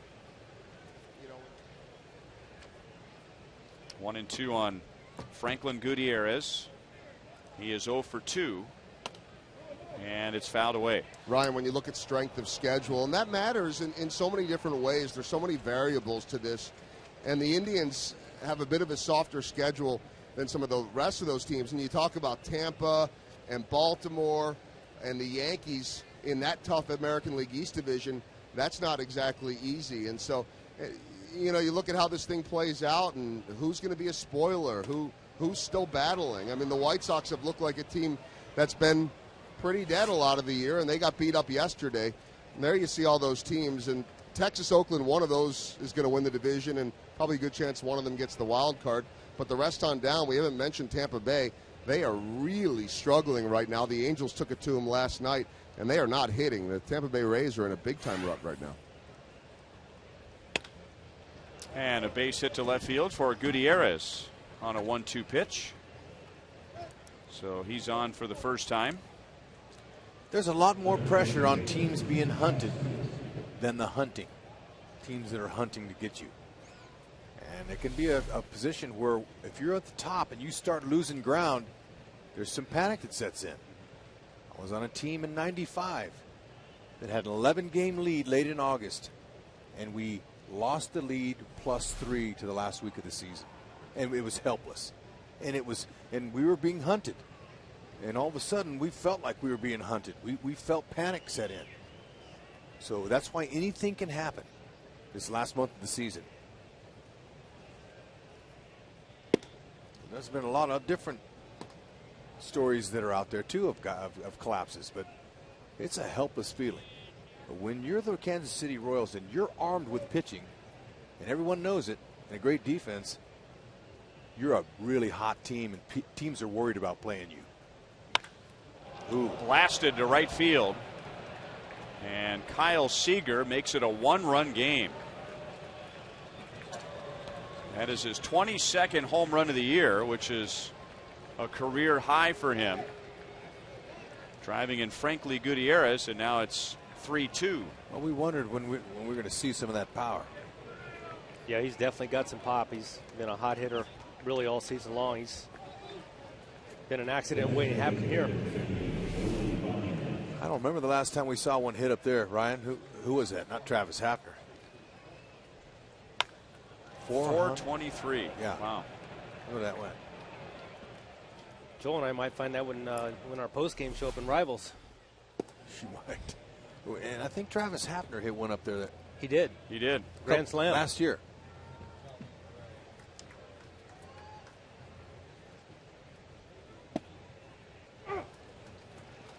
And now 1-1 on Raul Ibanez, who is singled, flied to center, and he has 25 home runs. But as Hud pointed out, that power has dried up somewhat in the second half. Good pitch by Bruce Chen. 1 ball, 2 strikes. Yeah, just 205 with 1 homer coming into this game since the break. And he hasn't had a lot of success in his career either off of Bruce. 2-2. 3 for 14. Mariners really haven't improved that much as far as runs scored, but they have really improved in the power category. They're 4th in the league in home runs. And now Ibanez, boy, he just missed that. David Lowe makes the play, 1 down in the 6th inning. As Hud mentioned, if you were with us yesterday, the Mariners, they moved the fences in left field and left center at Safeco Field. But it's not just been home runs at home. They also lead the American League in home runs on the road. I would imagine having closer fences at home would carry over. It would give you some kind of confidence as far as your ability to hit the ball out of the ballpark. And pitchers obviously don't like it, but hitters just got to do a great amount for your confidence. Mariners really tried to load up during the offseason to improve the power. They went out and acquired Raul Ibanez, Kendrys Morales, Mike Morse, who has since moved on to the Orioles. They made a trade, remember, for Justin Upton, which Justin Upton declined and then was eventually traded to the Braves, where he could play with his brother. Jason Bay, they went out and got him. He has since been released, so they really tried to muscle up. Hasn't paid off in a lot of runs, but hitting a lot more home runs. And they also moved their fences in at Safeco Field. That's always a big confidence boost for the hitter. In case you didn't hear Ryan say that. Here's our AT&T trivia question for tonight. Who was the last pitcher to win 20 or more games in a season at age 40 or older? Oh, come on, Al. Seattle Mariners related.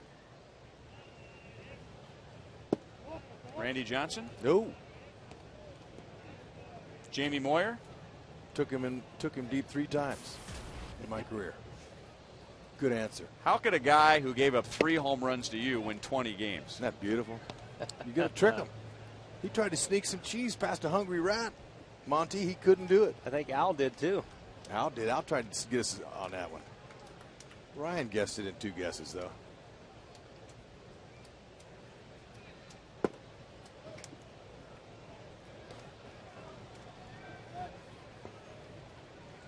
Anytime there's silence from the truck after we make a guess from the trivia question, you know, they don't really root for us down there.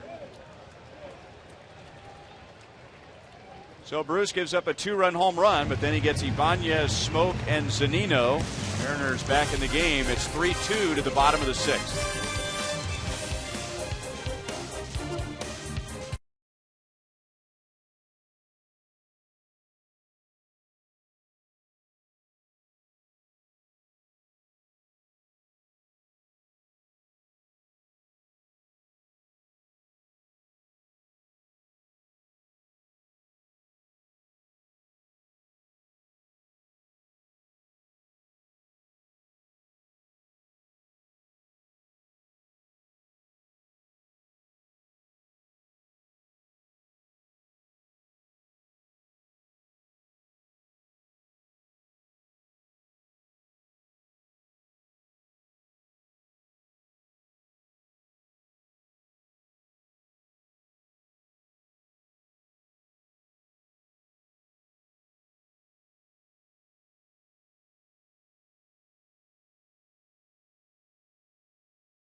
Us to New York.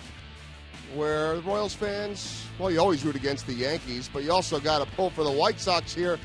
Alexei Ramirez with his first triple of the year. Plates a couple against Hiroki Kuroda as the Sox right now lead the Yankees 4-1 in the bottom of the 8th. Ryan? All right, Joel. Salvador Perez, who is homered and singled, leads off. It's kind of fun this time of year to not only follow the Royals, but keep an eye on the scoreboard. It's been a lot of fun.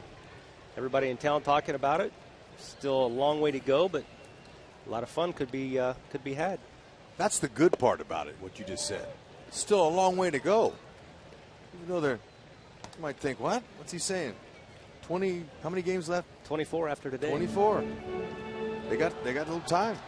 But they can't let their guard down. They can't afford another lapse.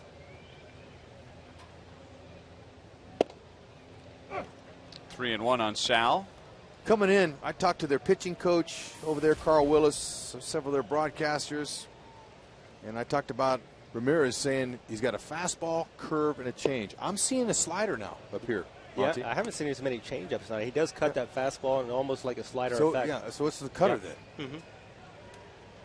And with that arm angle, Monty, that's the changeup can be a very dangerous pitch, right? Because that pitch really has a chance to flatten out. Right. You want the changeup to bottom out, to really the bottom fall out of it and go almost straight down. A good one, you don't want to go sideways. But, that's one advantage. If you're going to be down on the side a little bit, you can get a lot more life the other way on your fastball, and you can cut it, and you'll get more almost like a frisbee effect. As you're talking about a shorter pitcher getting on top of the ball, no better example than our own Tim Collins.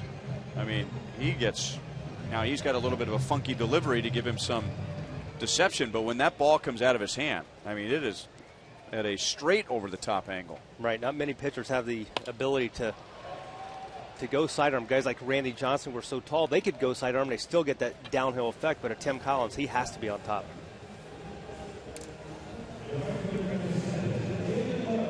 That bullpen has been so good. 1 earned run allowed in the last 26 innings over the Royals' last 10 games.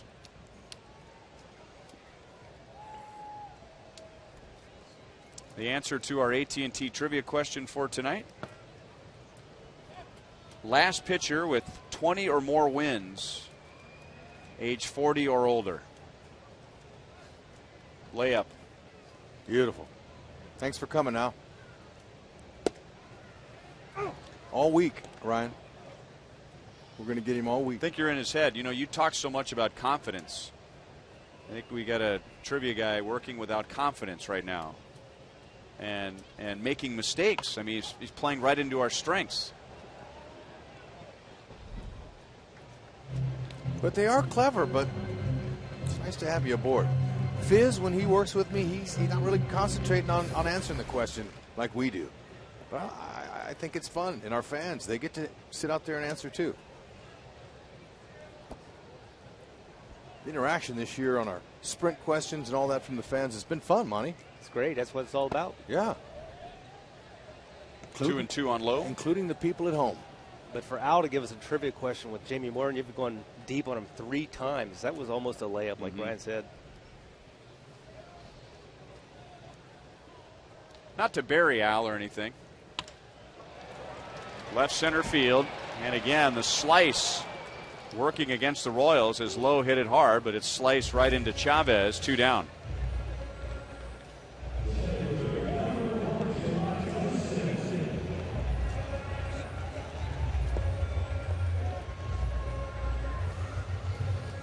And now Ramirez will try and figure out how to get Gerard Dyson out.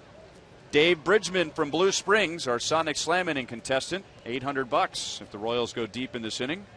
$25,000 for a grand slam from Sonic and the Kansas City Royals. Now, with Dyson up, you think that's unlikely, the home run. He does have 2 home runs this year. Both of them were legitimate, but Dyson, of course, has the chance for an inside the park home run.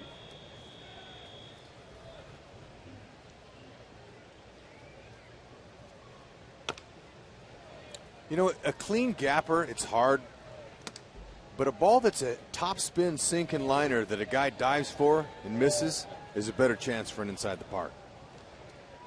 And diving here in the corner. That ball gets caught in that trough in between the padding and the ground. It'll just run away from the outfielder. Just foul. 1-2. Guys, when we did AstroTurf here at Kauffman Stadium, then Royal Stadium, a lot of balls down the lines in that turf, and it was like a tartan surface. If it got past the outfielder either way, it would roll almost to the gap in either right center field or left center field. So guys like Willie Wilson and Bo Jackson, when one would get by, I remember Jose Canseco out there a number of times. He would butcher balls in the corner. It was a stand-up home run inside the park. Wow. It's like a hockey rink, a puck going around. Yeah. I think, Monty, I remember you telling me a story or stories about how many times you'd see an outfielder disappear into the corner to get the ball and then come back out of the corner chasing the ball along the base of the wall. When you see their numbers on their back, they're in trouble. He went around. Kerwin Danley rings him up. Third strikeout for Ramirez. And that's just his first 1-2-3 inning of the night. Royals have a 3-2 lead as we head to the seventh.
Royals baseball is brought to you by Panera Bread. Try pasta the Panera way. Live consciously, eat deliciously. By Ford. See the new F-150 at your Midwest Ford dealer today. And by ATT Uverse TV. Check availability at 1-800-PICK-ATT. Rethink possible. Nice shot of Union Station. And a nice shot of Kelvin Herrera as he takes over for Bruce Chen as we go to the seventh inning. You're going to love to take your boys there to Union Station. That's a fun place. You got a lot of action. Chevy called to the bullpen after Bruce goes 6 and gives up 2 runs, both coming on a Kyle Seager home run, and then retired the final 3 that he faced. Herrera will get the lower third of the order. And Kelvin Herrera coming in exact opposite of Bruce Chen, right-hander versus left-hander, flamethrower versus the finesse guy. It's got to be tough for hitters. Rather face a hard thrower than a guy like Bruce, because it eliminates the guessing. Now you would want to get that 98 early in the count, especially if you faced him before and you saw that changeup. You're swinging early. Because the changeup, if you get 2 strikes on you, you're not hitting it if he locates it properly.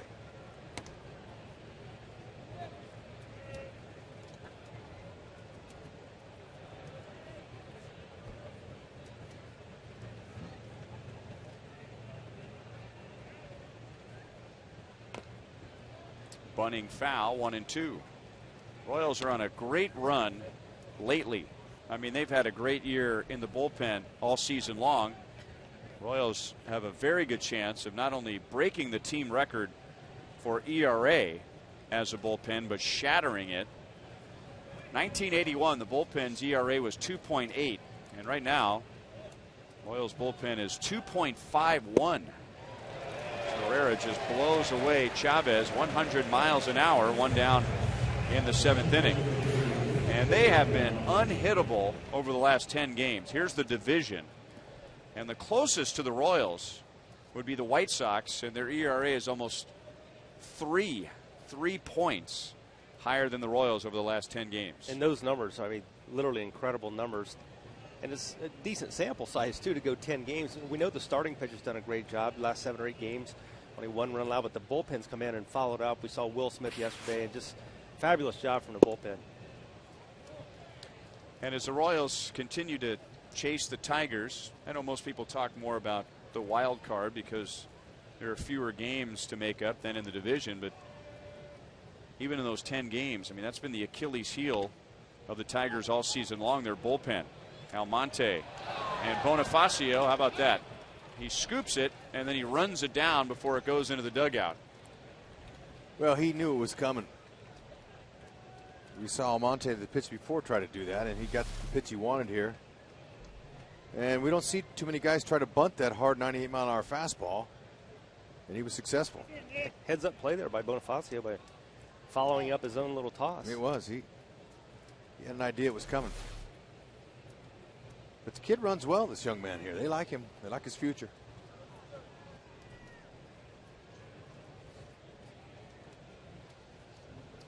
And now Eric Wedge is going to go to his bench. And here's Kendrys Morales, who was going to get the night off. So those are his numbers. Not bad. 276, 17 home runs, 69 RBIs, 335 on base percentage. But he is 6 for his last 45. But he's 2 for 2 as a pinch hitter with 1 dinger. 4 ribbies. He's dangerous. Keep an eye on him. Don't elevate. He's been free swinging the second half of the season. They can't understand why. I was talking to the hitting coach today. So he's one of our best hitters, but man, we can't get him to have any plate discipline. But as a pinch hitter, throw all that out. He's dangerous. He's looking for something, and he's looking to leave the K here. Outside, 2-0. Switch hitter. Right-handed, he's hitting 274. Left-handed, 278. More homers from the left side of the plate because he's facing more righties. Good pitch. Monty, this might be stretching things, but did you factor anything into whether you were facing a guy who'd been in all game as opposed to a guy that was coming off the bench? Normally not, Ryan. I tried to go with what I felt was my best pitch, regardless of the hitter, regardless of the, what I just felt like I had a good pitch working that night. That's what I'm going to go to. So if you let the hitter get into your head, you were in big trouble. Well, we have these meetings and talk about the hitter's strengths and weaknesses, and sometimes they'd say this guy's a really good breaking ball hitter. Stay with the fastball. But I'm not a very good fastball pitcher. I got to throw my breaking ball, so it's really going to be my strength versus his strength. Runner goes, and there's a base hit into right field, and Almonte rounds second and heads to third. So Morales comes through as a pinch hitter. Again. And the Mariners have the tying run at third with 1 out. Wow. It's been good off the bench. National League team will be looking for him. He's 3 for 3 now as a pinch hitter. And now the Mariners will run for him.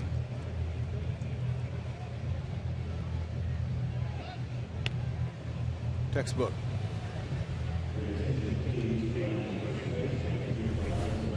And Ned Yost will make a pitching change. Brad Miller, left-hand batter, coming up. Left-hand pitcher Tim Collins coming in.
Well, fans, you've known for years that StubHub is a great place to find the seats you want to see the Royals in person. And now they've added StubHub fan rewards. You can earn a little extra with your tickets, like seat upgrades. So head to StubHub and get your Royals tickets today. Nick Franklin running for Kendrys Morales. Morales' single sent Abraham Almonte over to third. And now Tim Collins getting ready to pitch to Brad Miller, who was 0 for 3 against Bruce Chen. Yeah, Tim Collins here, 20 holds on the year. I'd love to get another one here tonight.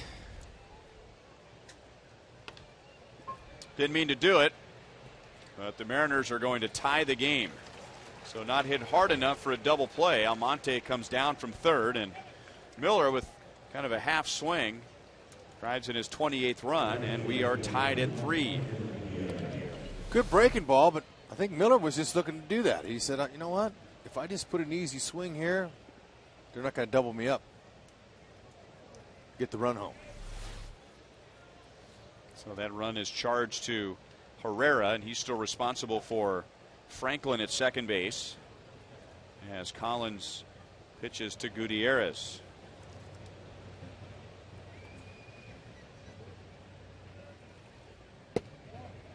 Outside for ball one. Gutierrez singled and scored on Seager's home run last inning. The Royals were just rolling along tonight. They got a run in the first, a run in the fourth, a run in the fifth. For a 3-0 lead, Bruce Chen opened his outing with 5 scoreless innings, and then Gutierrez seemed to hit a harmless single to begin the 6th inning, and then Kyle Seager hit a 2-run home run. And now the Mariners have tied it in the 7th.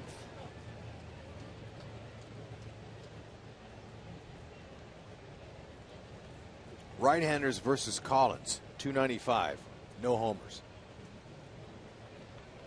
Lefties, 186 average, 2 homers.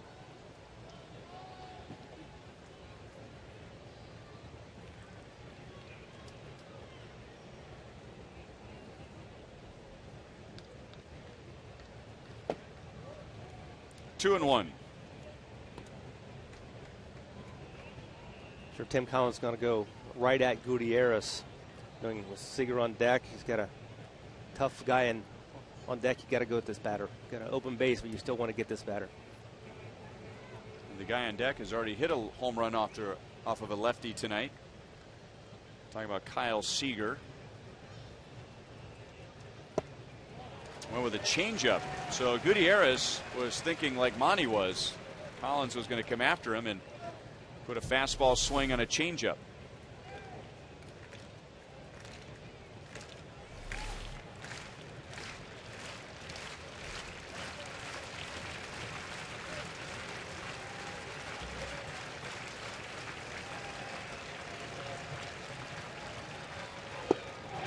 Back with a changeup.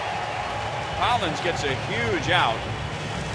Mariners tie the game on Brad Miller's ground ball. Stretch time at Kauffman Stadium. Royals 3, Mariners 3.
Here's tonight's Vatterhead College game summary, and it was all Royals for the first 5 innings.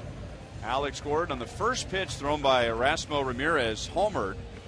Salvador Perez homered. Billy Butler drove in a run. And Kyle Seager hit a 2-run home run in the 6th to make it 3-2. Mariners tied it in the 7th. Brad Miller moves from second base to shortstop. And Nick Franklin, who ran for Morales in the 7th inning, will go in at second base.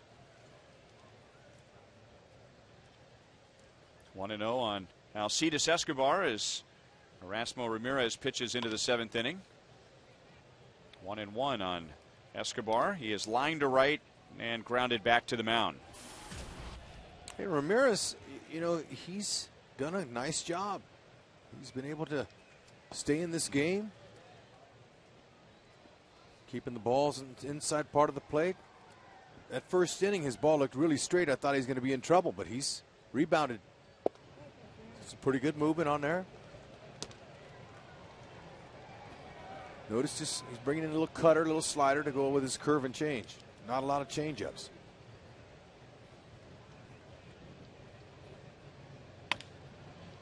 Pulled on the ground to Miller, who is now at short, 1 away.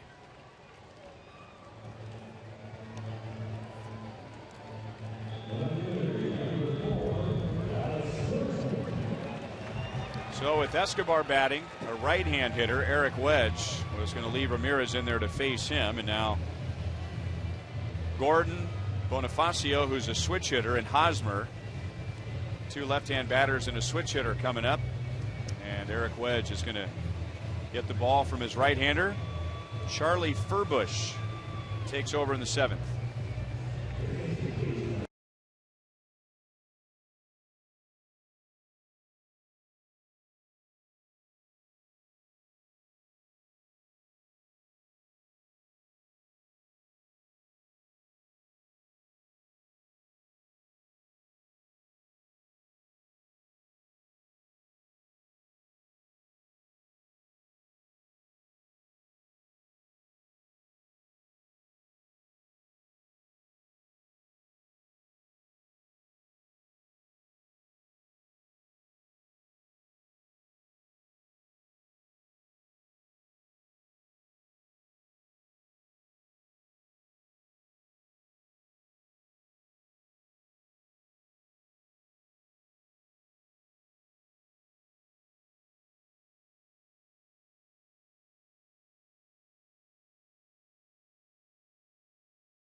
Seventh inning.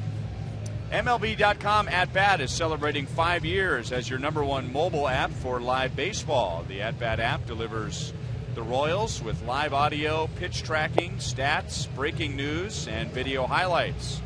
Keep up with the daily drama of this year's pennant races by downloading At Bat right now on your app store or text At Bat to 31826. Charlie Furbush with Alex Gordon coming up. 1 out, nobody on. And I'll tell you what, this guy's got really good numbers. In 54 1/3, he's got 71 punch-outs. Opponents only hitting 182 off of him. He could be filthy. Let's wait and see what he's got. Now, I can tell you on paper what he's got, but really it could be different up there. He's got an 88 to 93 mile an hour sinking fastball. He'll cut it, but he's got a big slurvy curve, a big curve and a changeup. Obviously, he's tricking a lot of batters. Inside, ball 1 to Alex. That's a lot of strikeouts.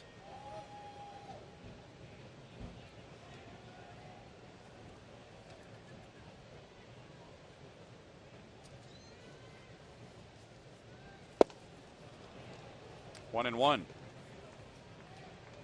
Well, the Mariners would really like to see Furbush turn into a good pitcher. He will always be connected with a trade with the Tigers that worked a lot better for Detroit than it did for Seattle.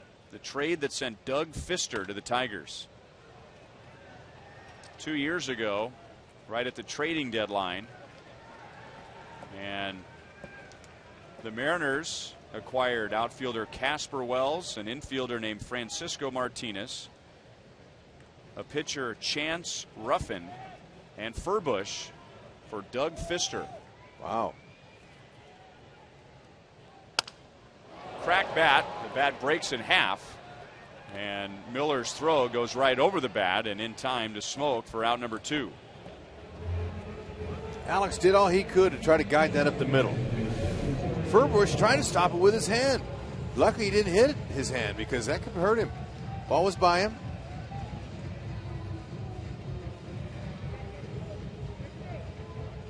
And just not enough to get through.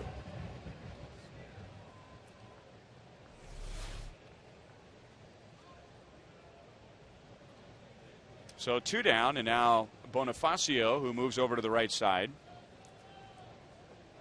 Bonifacio came on very early in the game in the 3rd inning for Chris Getz, who left with dizziness and an upset stomach.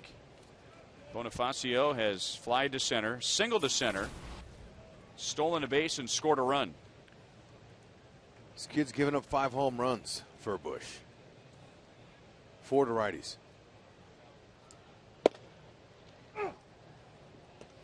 And he has an max effort, all out motion when he throws his fastball, doesn't he? Sure does. I think he's going to fall into the third base dugout after he delivers the pitch. He's funky, but to have a cutter and a big curveball, slurvy curve is what they call it, it's deceptive to a righty and to a lefty. It's a couple different looks. 2-1.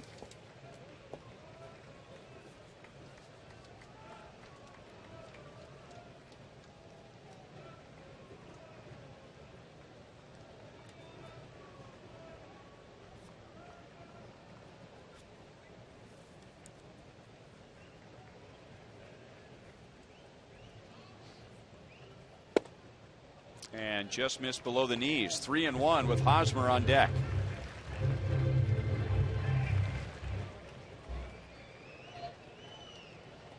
This guy's only allowed 5 earned runs over his last 19 innings. Appearances. He's good, right? We can get him though. He's got to make a mistake. 3-2. They can get him. We can, you and I. They can.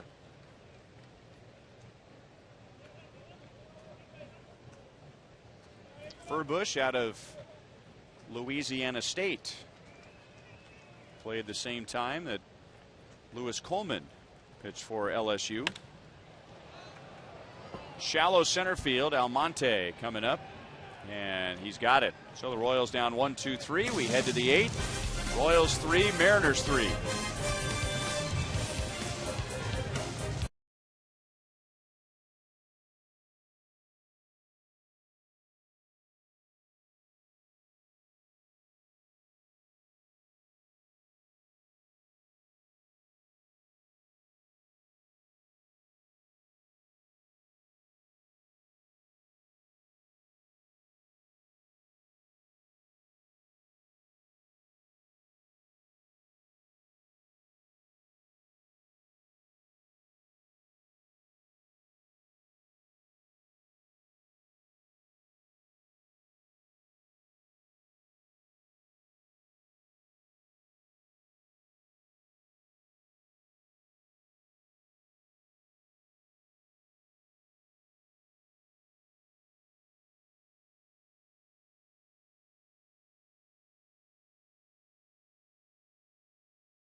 Is brought to you by Thoroughbred Ford. For the best deals on new Ford cars and trucks, visit thoroughbredford.com. And by 5 Hour Energy Shots.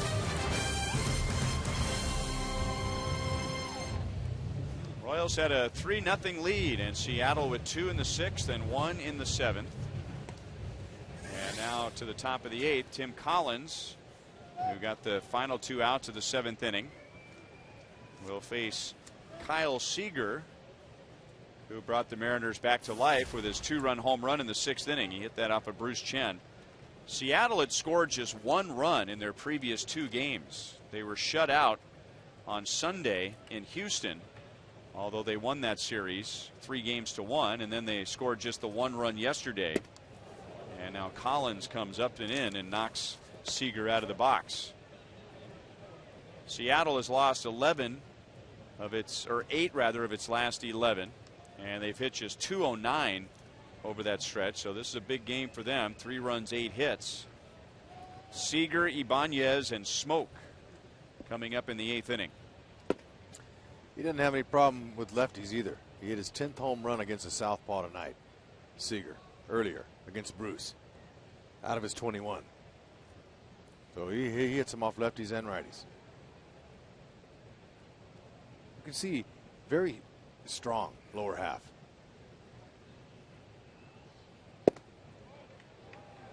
You generate a lot of power from your hips. Let's see him again. Ooh, that's on the inner half. See, he's got a little toe tap technique to get himself loaded. Strong. He was a clutch hitter last year for the Mariners. He had 86 RBIs, and with the advanced numbers, there are also what they call high leverage RBIs, meaning RBIs that affect the outcome of the game. And 52% of his RBIs last year were so-called high leverage RBIs. That was the best in the major leagues. Wow. So when the game was on the line and the Mariners needed him, he was there. And the way they talk about him playing defense at third base, this guy, he's got a chance to really be a stud in this game. You know, there's some guys who put up numbers like 85, 90 RBIs, and the end of the year you think, I can't think of one big hit he got all year. How'd he get 85 RBIs? And then there are guys like Seager who have 86 like he did last year, and it seems like he had more. Collins makes a good pitch on him, so he's out on a fly ball to left. 1 down in the 8th. All right, our Sprint Unlimited Answers poll for tonight, the biggest key to the Royals' second half run. HUD's suggestion came in second. Fans will go with starting pitching, 37%. And what about these two?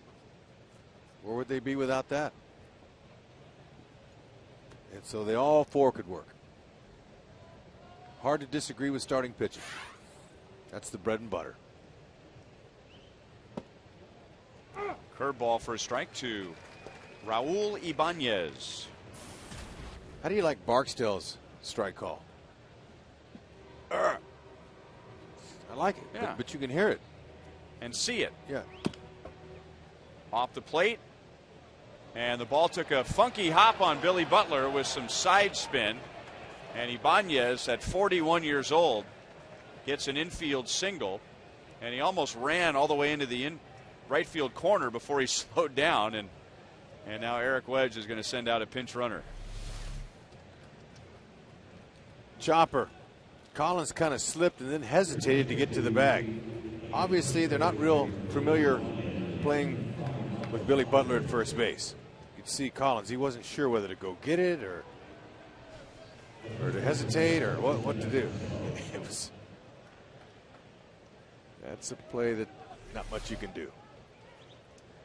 So it's Michael Saunders running for Ibanez at first base. I thought that was great. Raul ran through the bag. He almost ran all the way into the corner. He wanted to show his speed off.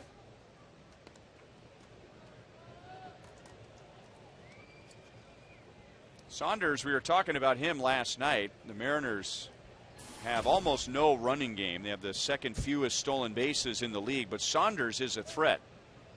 He has that very unorthodox leadoff at first. And I think, Hud, whether he's going or not, it would catch the pitcher's attention to see a guy that, I mean, he looks like a sprinter in the blocks, doesn't he? He does. But if you're a left-hander, you're looking at him with both eyes. You're not a righty looking out of your peripheral vision at him. So you can see him. You can see him. He's kind of digging a little hole, but he's already open. And guys that start open like that, they don't have to worry about the crossover as much. He's just going to take a step with his right foot, a small turn, and go.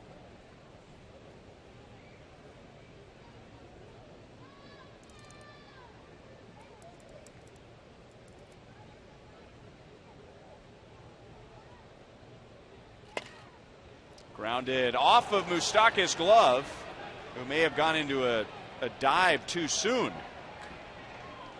And going to third is Saunders, and Justin Smoke, a 160 hitter as a right-hand batter this year, ends up with a double.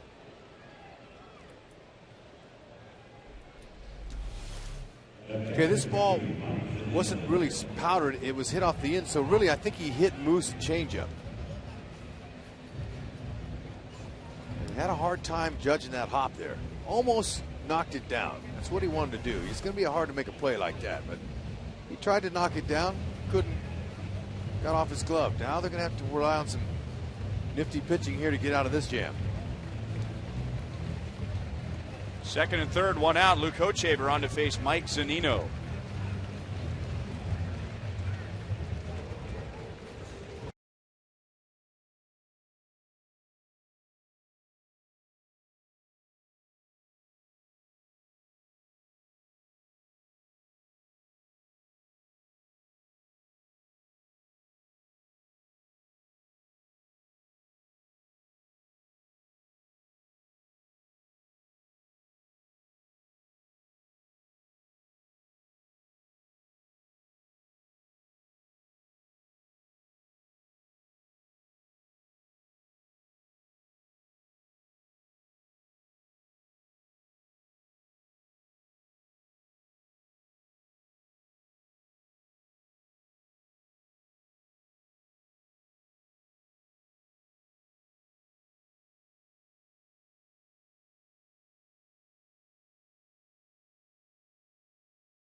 Royals, Fox Sports, and the state of Missouri are teaming up to help you stop smoking.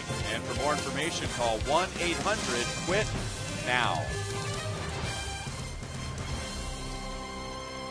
So Seattle has come back after being down 3-0, and now second and third, one out. Luke Hochaver to face Mike Zunino, and he takes a cutter down and away, ball one. Hochaver's ERA this year is 1.83, which is great. But doesn't it seem like in the last 2, 3, 4 weeks he's taken his game to another level? He has, and this might be the highest leverage situation he's been in. They need him here. They need some strikeouts.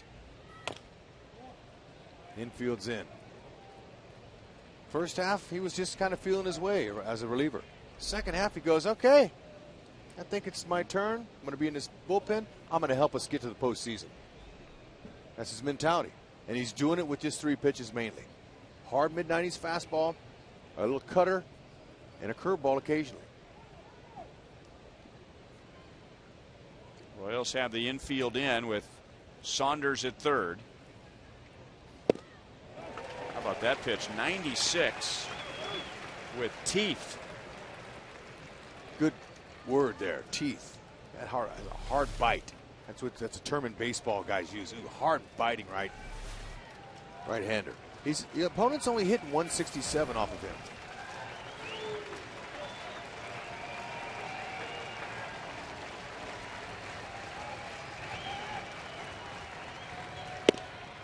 Oh boy, got to give Zunino some credit there. I'd say about 75 to 85% of hitters are going to swing at that pitch. I mean, that was a perfect location after a pitch down and in, but Zunino didn't pull the trigger. That's what it was designed for.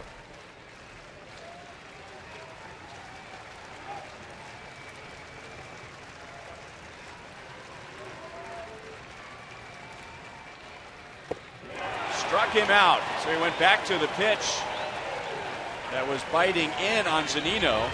2 down. Boy, that is a hard sinking 96. Maybe you could call that running.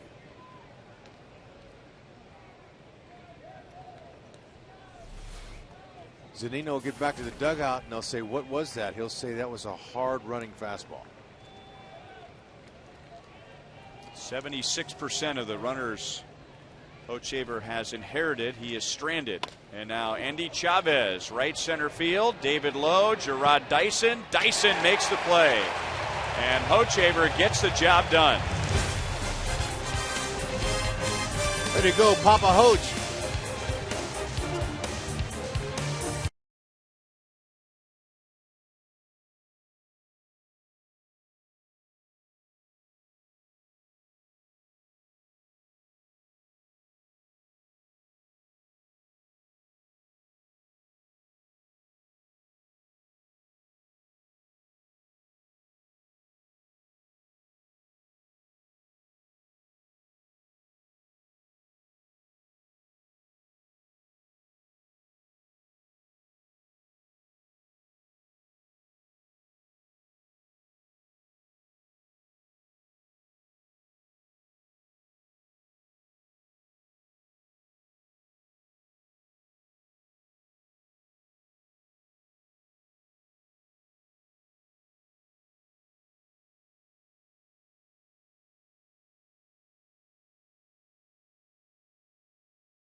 Luke Hochevar with runners at second and third and 1 out gets a strikeout and a flyout to get the Royals out of the 8th inning.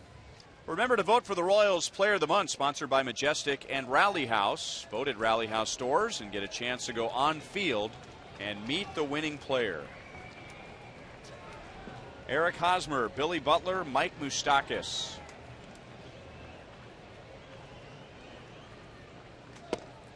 Royals have not scored since the 5th inning when they took a 3-0 lead. It looked like they were going to cruise tonight. Bruce Chen pitched 5 scoreless innings to begin, and then Seattle scored 2 in the 6th, 1 in the 7th.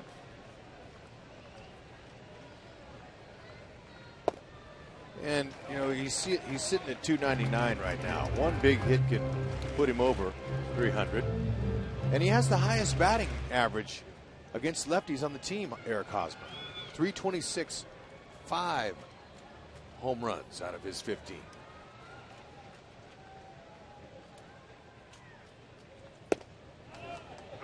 That's a called strike, 92, and he's had a knack for coming up big in the 7th inning or later. You can add 65 points to his batting average once we get into this part of the game. 6 of his 15 home runs have come in the 7th inning or later. Ooh, he had a good swing. Yeah, I'm telling you.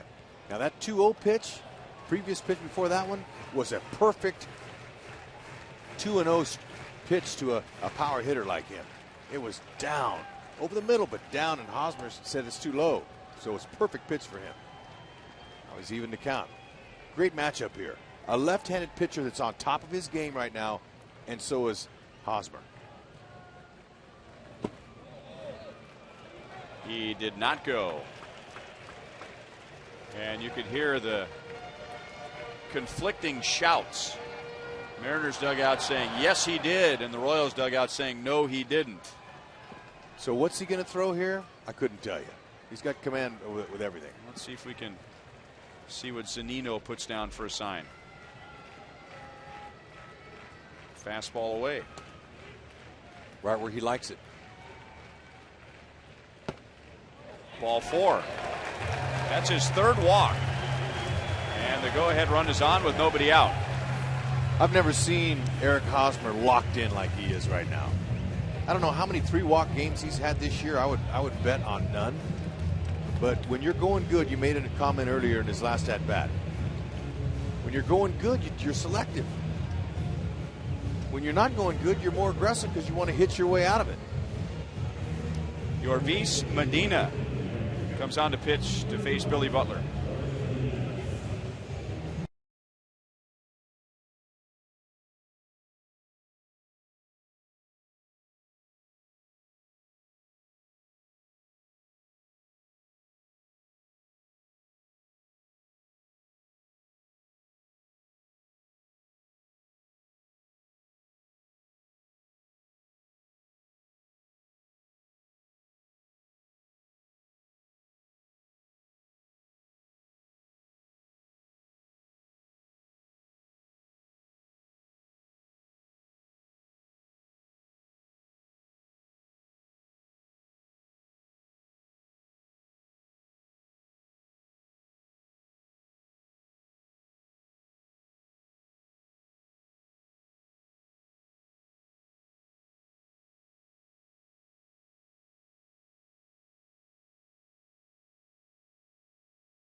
Eric Hosmer with his second 3-walk game of the season, the other coming on the last road trip in Detroit, and that is the second of the season and second of his career. And it's been a good stretch since that Detroit game, guys. Last 17 games, 20 for 62, and he has 13 walks in that stretch. Way to research for us, Joel. Because I tell you, you get 3 walks in a game, you're locked in. And those are borderline pitches in a crucial situation. Thank you, Joel. Yorvis Medina with Hosmer at first, nobody out, and he'll get Billy Butler. He's got a good fastball, mid-90s, and a hard curve, big curve. Split finger changeup. Gonna try to get ahead of him with a fastball.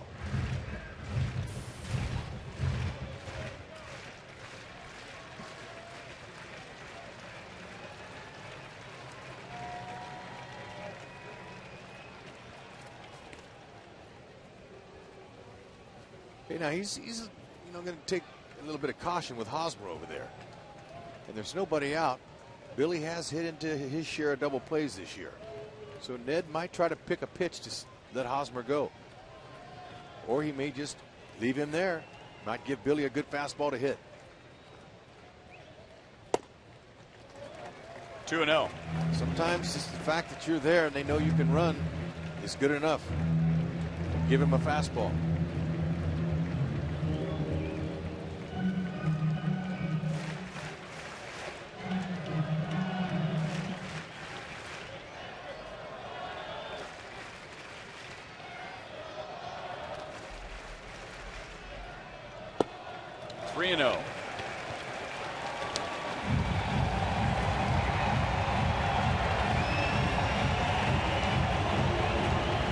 What do you think?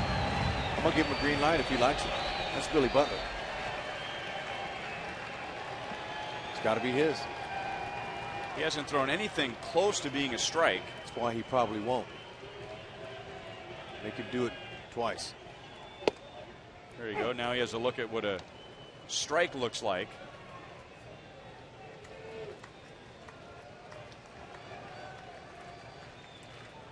Medina's firm.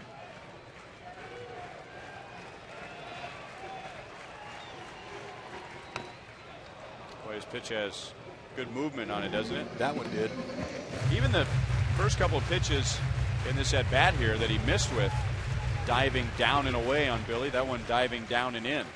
If that ball didn't dive, it would have dove over the left field fence. Taking a dive in the fountains. It did, but that late break like that, that's all it takes to make a hit or miss. Hosmer runs, and Billy pulls it foul.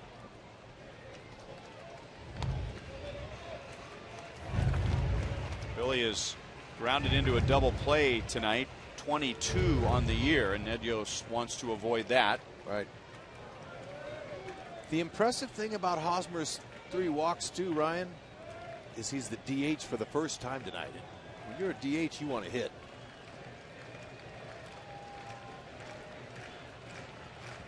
Running again, and Billy hits a ground ball to third. They'll still go to second base. They got the out.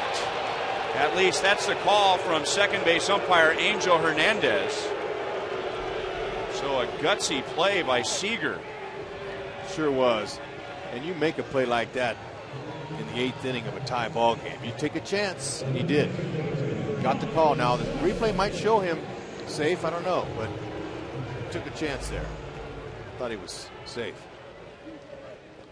Boy, how about that throw? Just missed Hosmer's head. Oh, good call. Got him. Great angle. And then look at it, the throw around Hosmer and a strike. And now Moustakas pulls it foul. Moustakas was inches away from hitting with 2 on and nobody out, and now bats with 2 outs and nobody on. Okay, watch the angle here, how he throws it right by his nose. That's impressive. Sure was.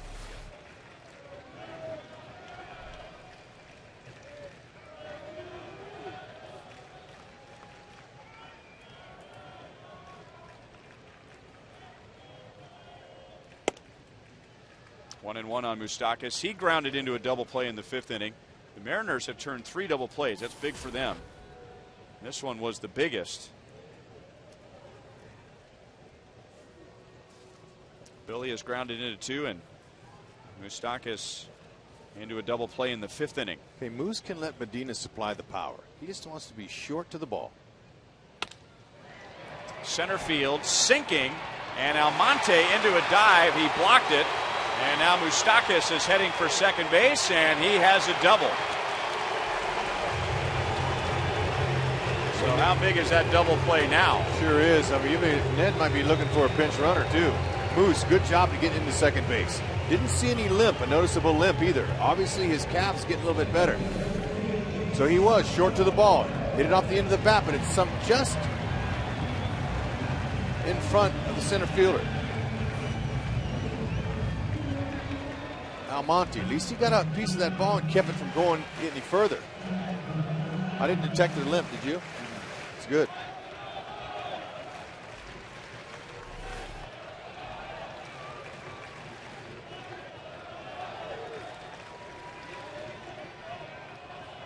So Moustakas with his 21st double, and now Salvador Perez, one of the Royals' best with runners in scoring position.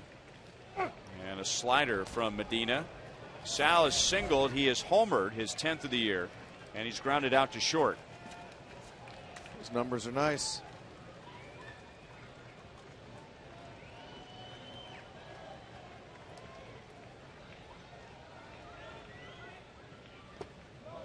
Lays off the slider, 1-1.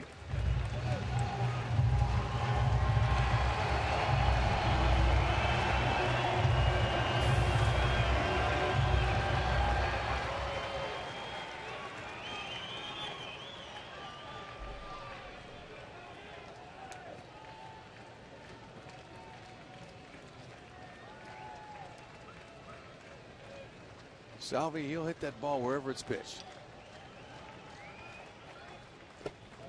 And again, the slider, 3 straight. 1 for a strike, and the last 2 trying to get him to chase.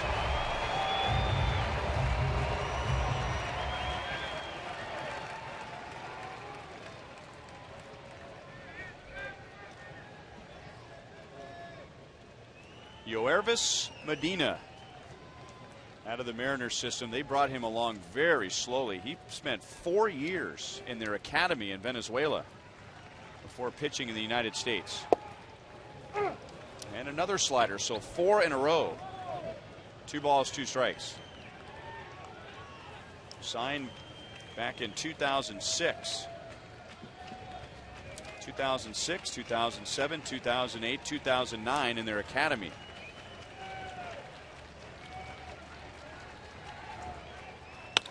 Line, base hit left field. Here's Moustakas around third. Andy Chavez to the plate, and the Royals take the lead in the 8th inning.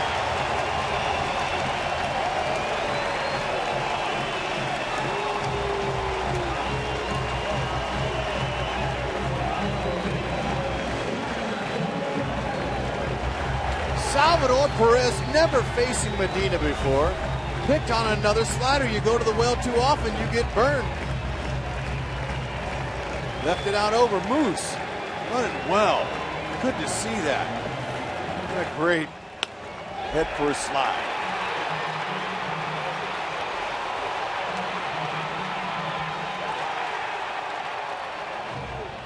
So Moustakas and Perez come up big. Royals got that leadoff walk to Hosmer, and Billy Butler at the plate ahead in the count, but Medina got a double play, so right away 2 outs, nobody on. Moustakas doubles, Perez gets him home. And the fact that Ned Yost stayed with Moose, didn't pinch run for him. Obviously, Ned saw the way Moose was running. He said, you know what? I'm going to keep him in there. Looks like he's running well. David Lowe going for it all. 1 ball, 1 strike. 0 for 3 so far. He lined out to left his last time up. After Moose legged that double out, I looked down in that dugout. I saw Ned. He was jumping around, looking in there. He said, "Oh, wait on a pinch runner." He was thinking. His wheels were turning. And now he doesn't lose any defense in the 9th inning. So sometimes you take a risk, you take a gamble, and Moose made it pay off.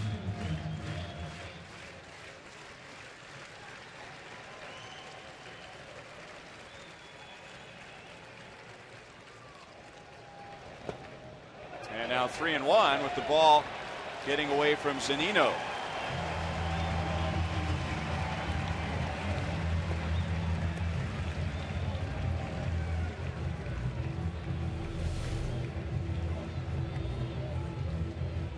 A tough one for Zunino to get to it here.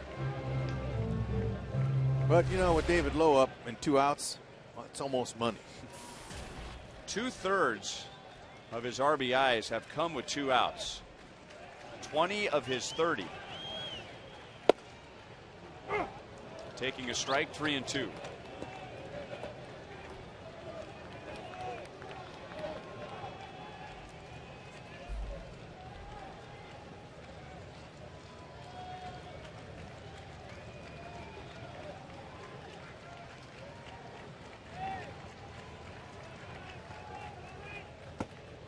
Slider strikes him out. That ends the inning. The Royals get a run in the bottom of the 8th. Salvador Perez coming through again with a runner in scoring position. Salvi knows when the game's on the line to come through.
Greg Holland.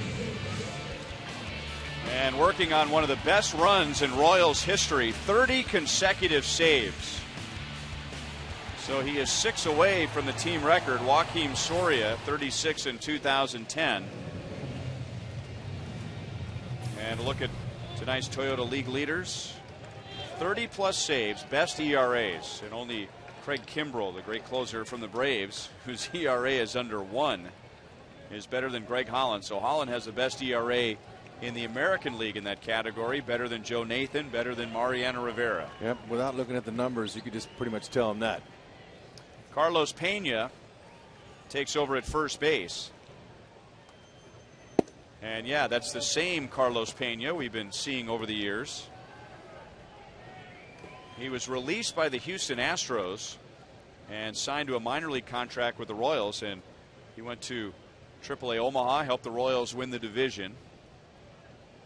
And that's how Ned Yost can DH Eric Hosmer and start Billy Butler at first base, because he knows he has the defense of Carlos Pena on the bench. That's right. And doesn't have to bring in Hosmer and lose the DH. Right. It's another way to help Ned and his Royals continue their fight. 1-2 on Almonte. It's been a very unique September for the Royals. And because they're contending, I mean, we're used to this time of year players who have maybe been up before, but for the most part, young guys who just are getting a taste of the big leagues. Not this year. I mean, these are guys who have been there, done that. Strike 3 call. Ooh, man. Abraham Almonte, he just got to see a big league closer at his best. And he's wondering, how the heck had that been a strike? Holland with mid-90s stuff with his fastball and a slider. Split finger slider combination. 97 with his fastball, 87 with the slider. Get downloads up to 50 megabits per second with Time Warner Cable Ultimate Internet. Nick Franklin hits for the first time. You know, the thing I like about Holland is he has postseason on his mind. He has all year long. I've heard him in more than one interview say, you know what, really, it's all about the postseason. No chance. 98.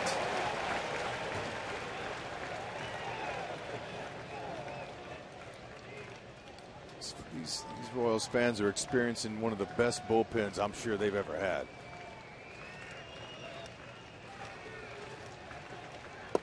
Well, if you want to go strictly by ERA, and the Royals bullpen did allow a run tonight. I mean, that's breaking news, because before tonight the bullpen had allowed 1 earned run in the last 26 innings. But the bullpen has a chance to shatter the team record for ERA. Fouled away. Still 1-2. Mentioned it earlier, back in 1981, the Royals bullpen had a 2.8 ERA. And coming into tonight, the Royals ERA is 29 points better than that.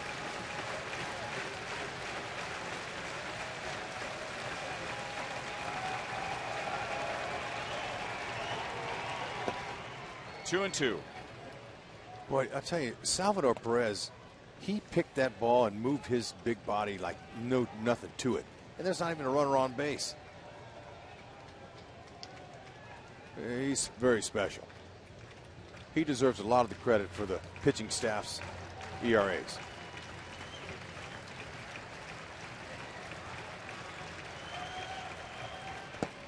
Got him.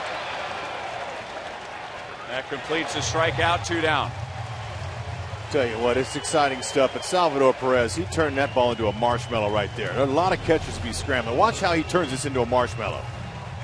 With good soft hands. He comes up on it just like an infielder would, keeps it in front of him.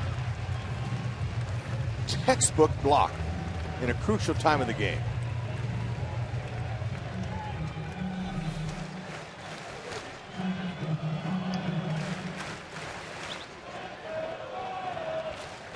Royals had a 3-0 lead at the end of 5, and Seattle scored 2 in the 6th and 1 in the 7th.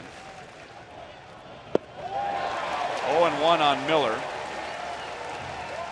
And there have been some important innings tonight for the Royals pitching staff.